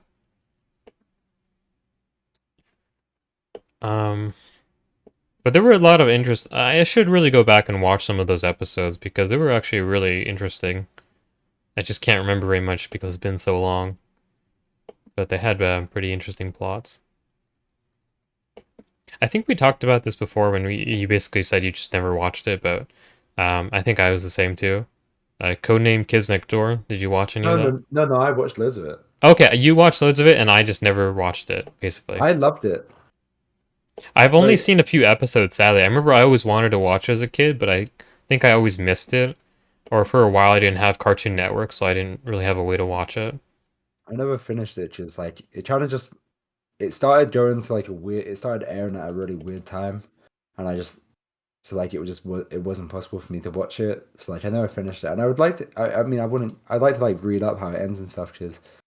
I mean, I'm assuming it ends up with them like growing up and like realizing that growing up's okay. Because I was finding the message of the show was like how bad growing up was. So I reckon they'd be like, "Oh no," but actually it turns out growing up's fine. Yeah, I remember that, man. Like I remember the big theme of that was the kids don't want to grow up because the adults are like evil or dim or dumb, they're just not they're just lame. It's kind of in a couple different kids things where the kids are cool and they're doing all these, fun adventures, but once you grow up, it's over. Yeah. And real life sets in and you start balding and shit. I remember there was like one episode where I don't think I've seen it, but I remember watching a synopsis of it somewhere, but one or more of the characters, they get old. Like there's some kind of, ray cast on them and they become old. Yeah. I think it's number one. Number one gets old and like all the other kids watch as he like gets cranky. He starts a job, starts working, and he's like being this like stereotypical adult in the eyes of a kid. It was pretty interesting. But yeah, I guess I can't talk too much about Kids Next Door because I did play a little bit of that game that was on the Cartoon Network site. If you ever played it. Nope. It was like a Flash type of game. I remember I'd Oh. go on Cartoon Network and play, but it was really rough because I would always not be able to play it for some reason. Like my computer would be just too old to play it, I guess. It didn't have the right version of Flash and I couldn't figure out how to get it to work.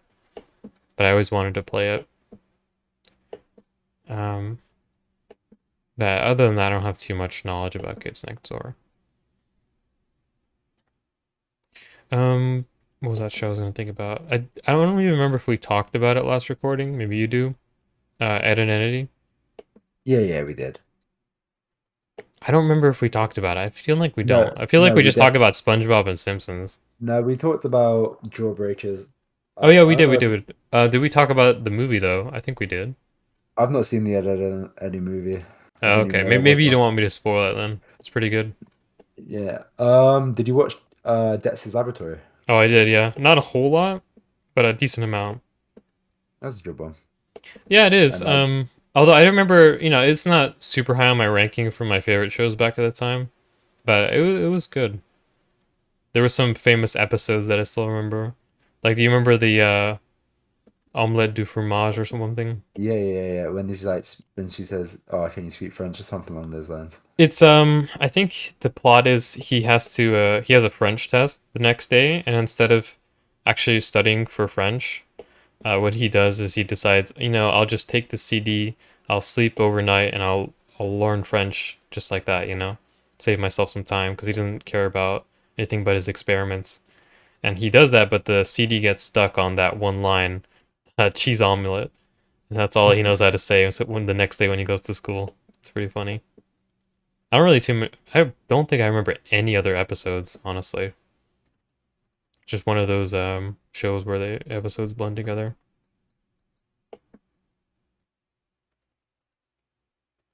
Do you remember any specific things from that?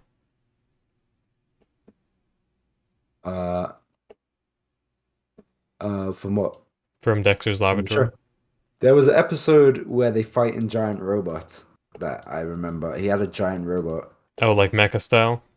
Yeah. I think he had like a rival, and he fights in a giant robot, and it was something on those lines. I love that episode. That sounds familiar. I might have seen that. There's a couple other shows I can think of as well. Like, do you remember Johnny Bravo? Yeah. Johnny I Bravo. never really watched that. I watched a little bit of it, but I remember it was kind of funny.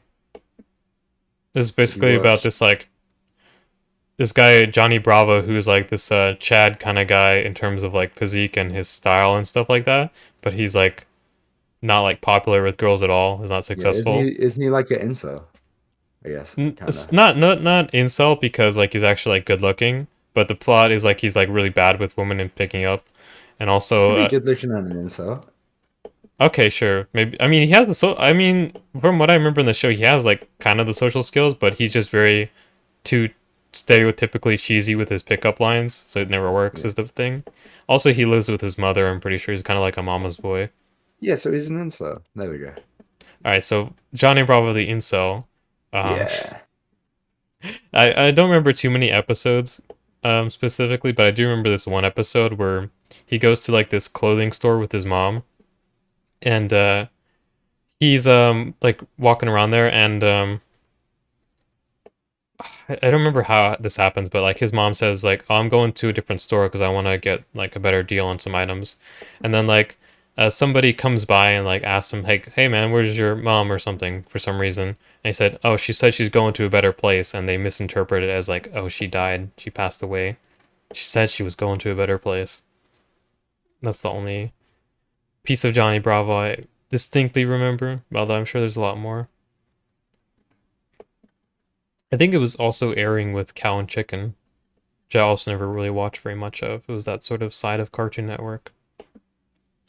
Like Ren and Stimpy, Cow and Chicken, um, Cat Dog. Have you ever seen Cat Dog? Have seen like an episode of it. I also remember finding it a bit weird, but I've like, never seen Cat Dog. Yeah, I always thought it was kind of really too weird at the time, which is interesting because I think there's weirder stuff that I watched. Like Invader Zim. Just some stuff was not for me, I guess. There's more shows. Do you ever watch Powerpuff Girls? yeah, I watched a lot of that. Like that was like my morning show when I was younger. It was actually really good. Like even though it was supposed to be kind of like a girls show, it was kind of still pretty watchable. Yeah, Mojo Jojo was great, man. Yeah, it was a pretty funny character. Um Did you watch Grim Adventures of Billy and oh Mandy? yeah, that's a great show, man. It was really funny. That one was kind of scary occasionally as a kid, but I loved it. Yeah, I would say kind of it's almost like Invader Zim, except it's way less on the gory and creepy part, and it's more focused on just like comedy. Because it's like Yeah, the plot itself is like Grim Reaper just hangs out, lives in the suburb with this like dumb kid, Billy, yeah. and this evil girl, Mandy, and he's just chilling in the suburb as a Grim Reaper. And they have all sorts of weird adventures, and I think Kind of grim adventures, you could yeah, say. kind of grim adventures, honestly. Also, I remember there Yeah, were a bunch of good spin-off games that yeah, I played on. I guess Cartoon Network because that's the channel I aired on. yep. I think the one I remember mainly is the Halloween game. If you've ever seen that one or played it. I'm not sure really. Like it's all a blur, but It's like like a 2D platformer kind of thing, but I remember being really bad at it. I was really into it at the time. This is one I don't remember what channel or series it was on, but have you ever seen Recess? that wasn't as big a thing there, but I have seen it like It very early. But I it only wasn't when I even a thing that much for me. I think it was because of the time. It was more of a 90s thing. It never really continued past the 90s. But I remember liking it. It was kind of like charming, heartwarming kind of series. It wasn't just like raw haha comedy or anything. Um, there was also like another Flash game I tried to play on it, but I remember getting really bad stuck at it. I think actually what it was it was a thing where they were like releasing it in parts, and like you could play. There's like 5 different characters, I think, main characters, and you could play one part at a time, and they would release it. But I never ended up waiting around for all the parts to come out. Did you play any Flash games? Because I don't think you've played many Flash games. It sounds like. I played them, but like they weren't memorable. It was just like I'd go on the Cartoon Network site or Nickelodeon site and play whatever one I was like, oh, I've seen that show, and then I'd play it for like a day and then not play again. Oh, really? I mean, I remember them being a big part of my memory just because that's how I killed time a lot as a kid. It was like, did you ever play the Stickman? There was a website specifically for Stickman games. Stickman. Oh, yeah, I think I remember. Like, There was people, like, yeah. there's some good ones that I used to actually play a few times on that, but like, Bro, I don't know. I played did you ever really. play Line Rider in as a kid? No. Oh, really? Dude, that was so huge when I was in school, man. Line Did Rider. you play like? Did you play like mini clip games? Yeah, I did. It's like Raft Wars was one I played a lot.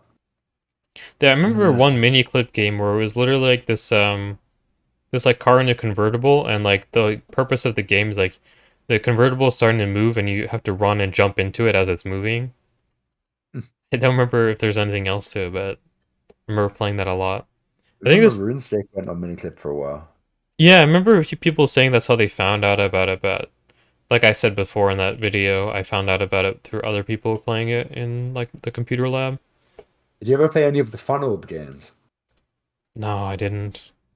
I never tried it, but like apparently one or two. There was one called like Arcana that was apparently quite good. Yeah, I know. I remember people saying that they are actually into it and shit. Jagex, to be fair, fucking sucks at doing anything but RuneScape, and even they do RuneScape and suck, but like it works. I mean, RuneScape But is just like the one hit wonder, you know. but they, I remember they tried to make an idle RuneScape game. I think they've shut that down.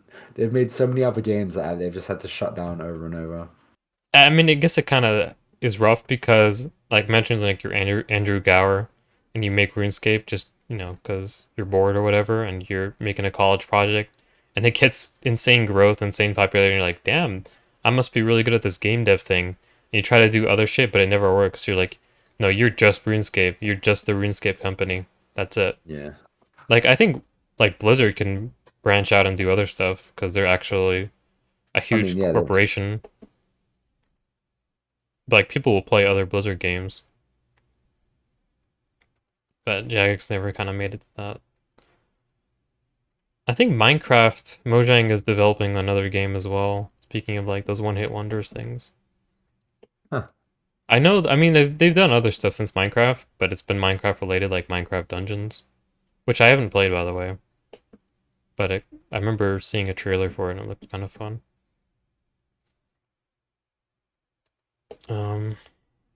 But yeah, I mean, that's been Flash games. I probably have a lot of things that I've completely forgotten about now, but I spent a lot of time back on the day on those, especially on Newgrounds.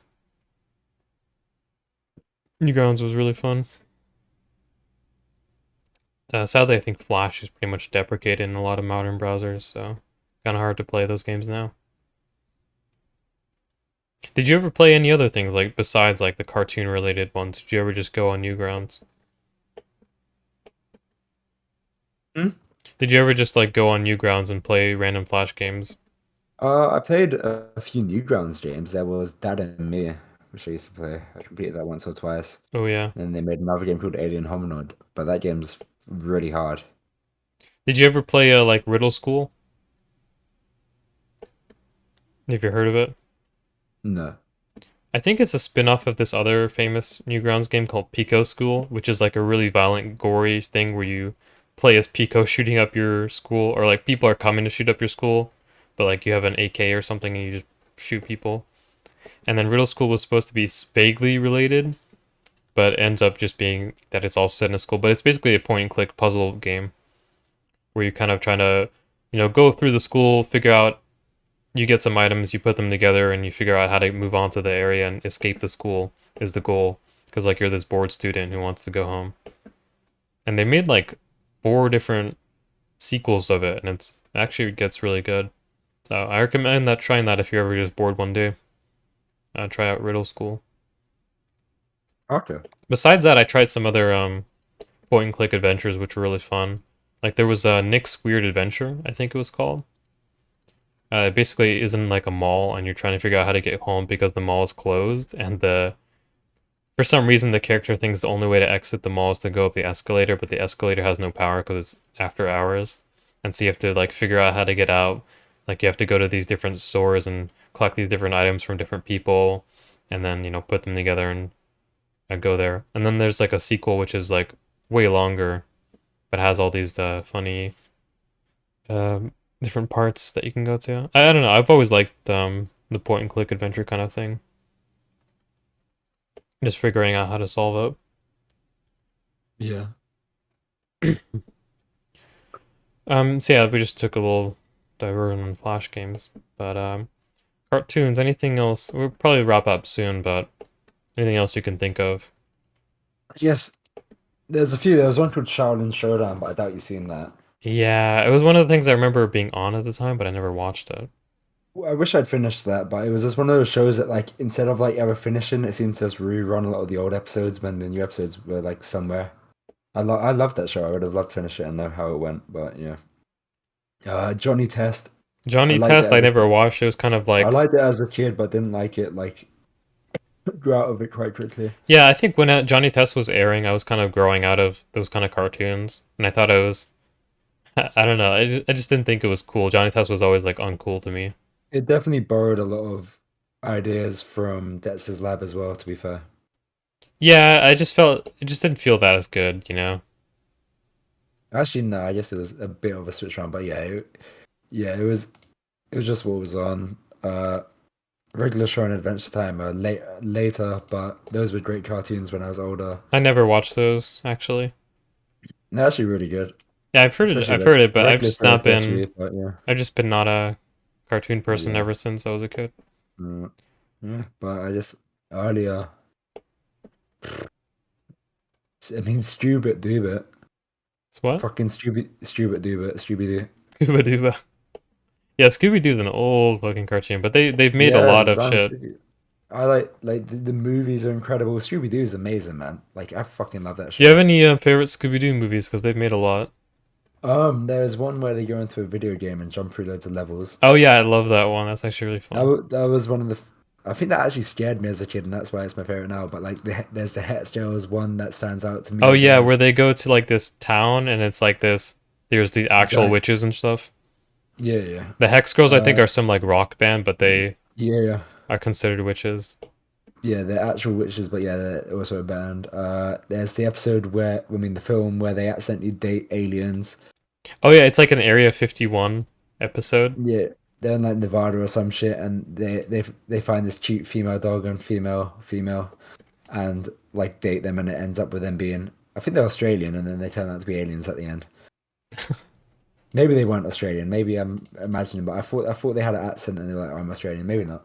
But man, there's some great films, and like, Did you ever see the film where it's like an island and yeah, it's an island and I think the twist at the end is that the monsters are actually real. They're not like people in costumes like it always is. That was like one of the weirdest ones to me because it kind of like breaks all the other ones. It's like, oh shit, this time it's actually real. It's not this hoax.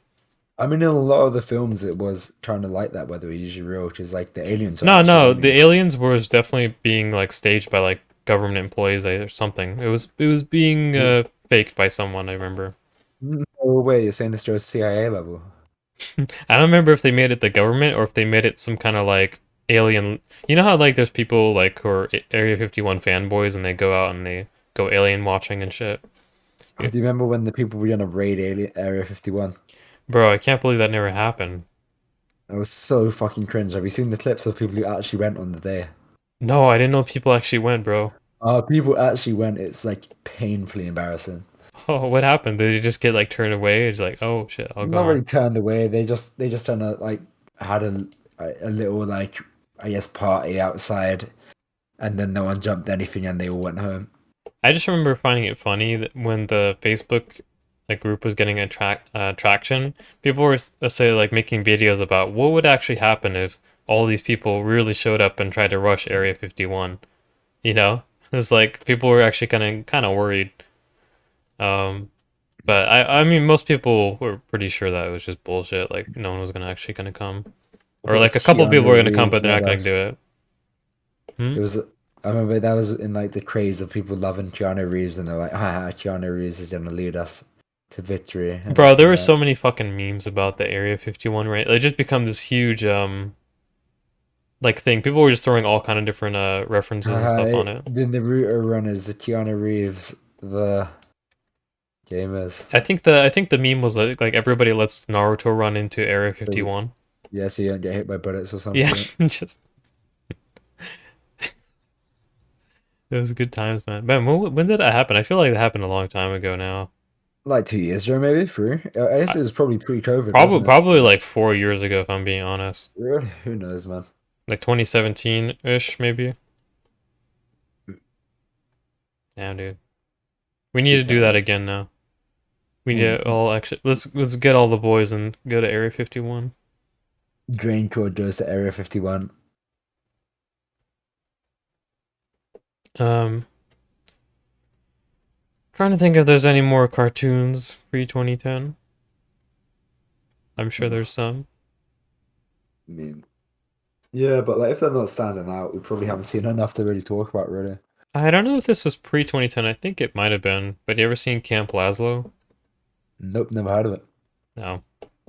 It's a it's basically a camp where they're all like animals, and Laszlo himself is like it's like a Boy Scout camp kind of thing. And Laszlo's like this energetic, like hero loves the Boy Scout kind of lifestyle. He's super into it, but I don't think I think he messes up a lot because he's just I don't know dumb or something. And then you have a bunch of other characters, but I don't remember too much of it, even though I'm pretty sure I watched quite a bit of it. That's a pretty See decent cartoon.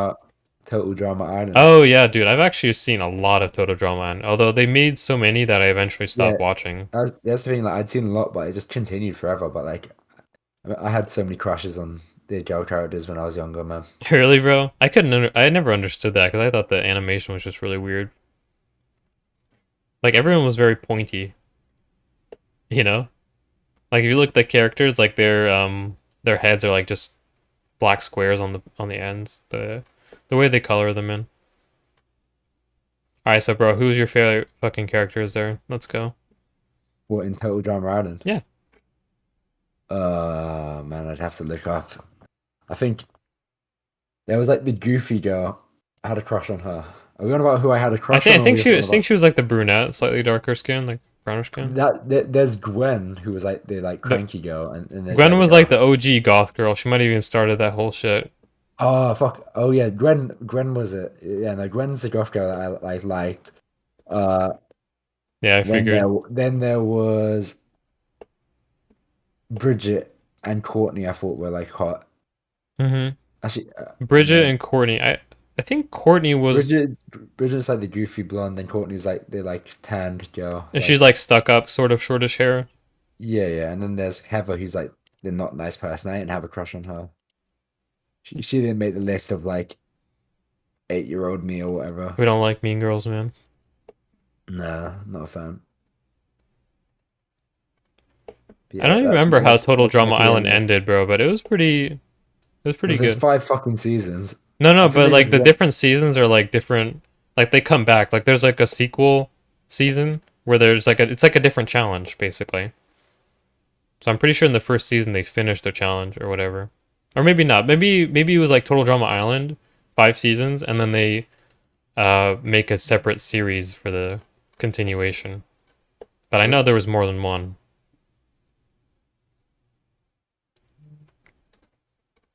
But I mean, it was pretty good. I mean, it's a good concept, you know? Just take those reality survival shows and just sort of make them parody cartoon. It was a pretty unique idea. I don't think it had been really done before. Oh, did you ever watch Foster's Home for Imaginary Friends? Yes, I did. Oh, it's a great show, man. That was a great one, man. I remember people were very sad when it got canceled. Yeah. It didn't even run that long. I think it actually only ran like 2 seasons. Really? Yeah, it was really short. Man. But I don't remember what the reason it was canceled. I think it was just not doing well enough, view-wise. So, But it was even though it was really short, like a lot of people remember it because it was just that good. yeah, it was a great show. A lot of interesting characters.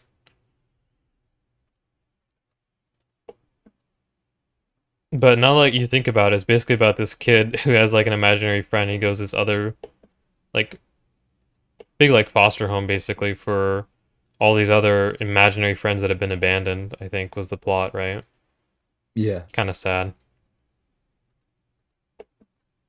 Because like I guess when kids grow out of their imaginary friends, that's where they go or something. But I remember the character designs were always very original and interesting. There was like Coco, which was like Frankie's imaginary friend, and she was just like a I don't remember what kind of bird she was, but she's like this big bird with who The only pink one. say Coco. No, like you remember the bird Oh. with like it's sort of like like the RuneScape cockatrice. Oh yeah. Basically looks like that, and all she said was Coco, Coco, Coco. She didn't actually talk. There was like the really tall guy Will, who was the basketball player, Yeah, that's but what only I'm had thinking one of, the arm. pink guy in the basketball shorts. Yeah. He was really Maybe he's red. yeah, and he only had one arm, I believe was the thing. Yeah. There was also well, everybody remembers Blue. Blue was the main character's kid's imaginary friend. I had a crush on the girl as well. Jane. Was she called Jane? Which girl? They're talking about the caretaker one? Yeah, the human. No, that's Frankie. Frankie, near enough. Jane, Frankie. They both got an A and N. On A and N? An A and an N in the name. Oh, okay, I see. Yeah. I think there was also like that giant rhino guy who was like who spoke Spanish too. But he's like a giant like buff like rhino thing or whatever. But he's actually like a wimp or something. Yeah. I don't know, there was actually a lot of characters in that show, so it's kind of hard to remember. Do you remember any specific episodes from that show? No. Maybe I think they built an arcade one time. I remember like bits and pieces of a lot of different episodes, but there's no one episode that I just remember all of. You know, it's I guess kid me's bad memory. And I mean, it wasn't like I watched a whole lot of it at the time. Yeah, it was just less memorable, I guess. Was Flapjack pre 2010? I feel like it was. It was like 29. Oh, fucking Flapjack. Is that the purple guy? Flap. No, that's Chowder. That's Chowder. Oh, Flapjack. But it's Flapjack's same like sailor guy. same creator though. It was kind of interesting. It was sort of like one of the first iterations of like the more modern kids cartoon, where they kind of mixed in elements sort of like of grotesque but also humor. Yeah. Because like I remember in Flapjack, you had like the close-ups of the really weird detailed. You know how they kind of did in SpongeBob sometimes, where they show the really like gory, grossy SpongeBob faces or whatever that you sometimes see in memes. Yeah. They kind of did that in Flapjack as well. But I remember Flapjack just had a really interesting setting. It was just like this port on the seas. The cranky light blue guy.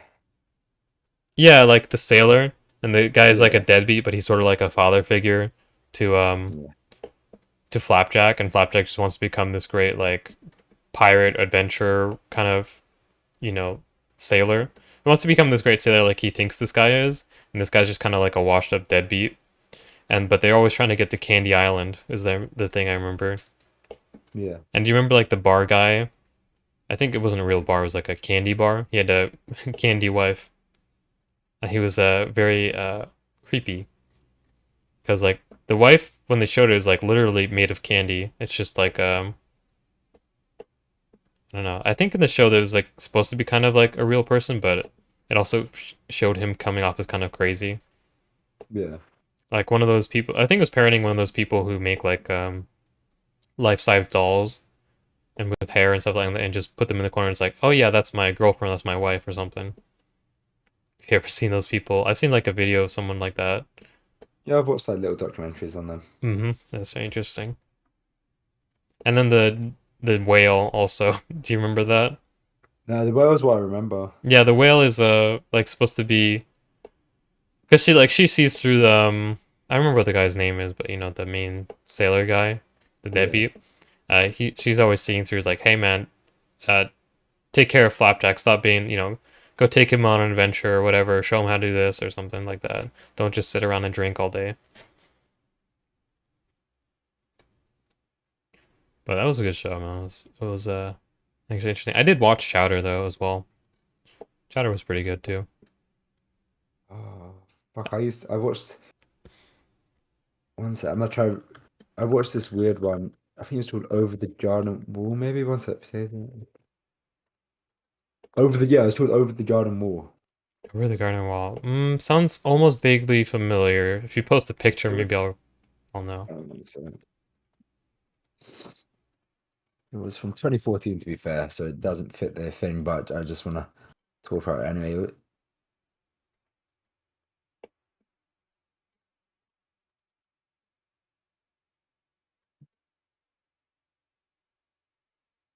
Why can't I just drag and drop?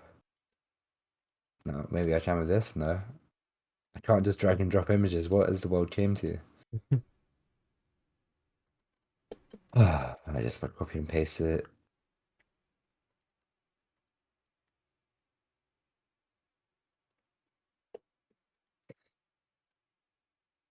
Oh, Just look for. the image search. I have never seen this. It's actually really good. I liked it. Yeah, I mean 2014 is pretty late. By that time, I think I Yeah. just completely checked out of cartoons. Oh yeah. But No. you said you watched this? Yeah, not on TV either. Like I just found out about it one time. I watched it via on YouTube. I think that was before YouTube was that great at cracking down on shit.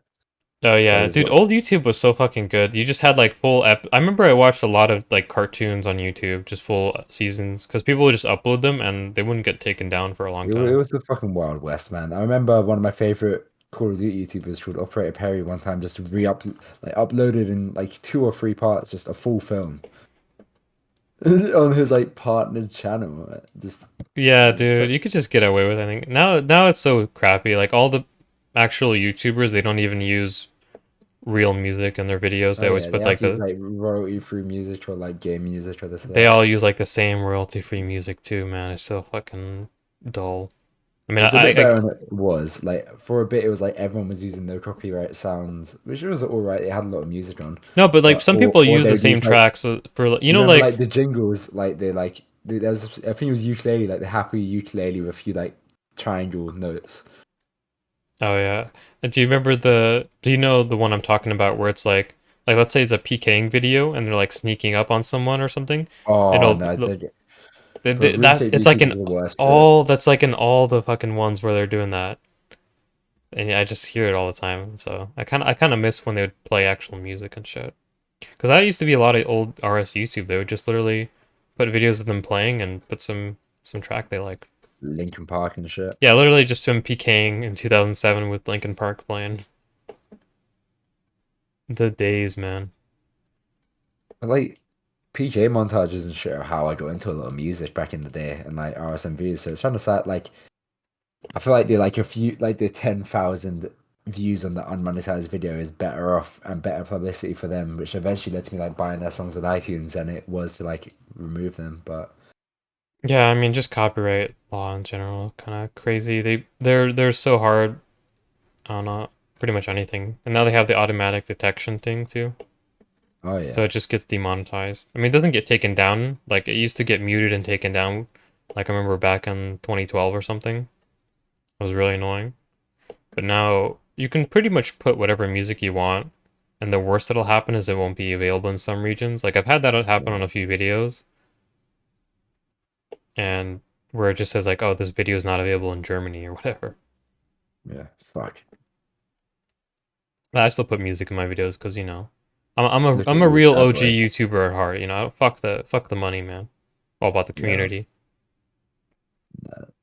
You could be full time right now if you didn't put music in your videos. Yeah, It's fucked. literally, I could be making bank off YouTube, and I just choose not to.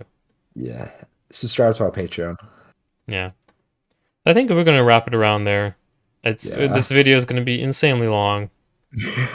Like I think this individual recording is almost 2 hours, and the And the last previous, one was like an hour and a half. yeah. So you guys are in for a real treat. Well, I mean, if you got to this point, you've already watched it, but um, If you want later, like once you upload that, I'll go through and you can and figure out some timestamps and you can put in the comments like timestamps for different sections. Cheers. We distract. So we went through a bit, obviously SpongeBob and Simpsons, but then we just talked about anime for a bit, and then this and that. It's been a roller coaster of a ramble. It has been a ramble of a ramble. Like yeah, please go ahead and like actually just make timestamps for me. That would be really nice. yeah, I'll do that when I mean I say I'm gonna do that. It took me 3 weeks to get back and record the second part of this. So who knows if I'll get around to doing it, but I'll try. Yeah, I'll pester you, man. I'll make sure you remember. Yeah, man. All right, guys. Thanks you for watching. All right. Yep. Thank you. Bye bye.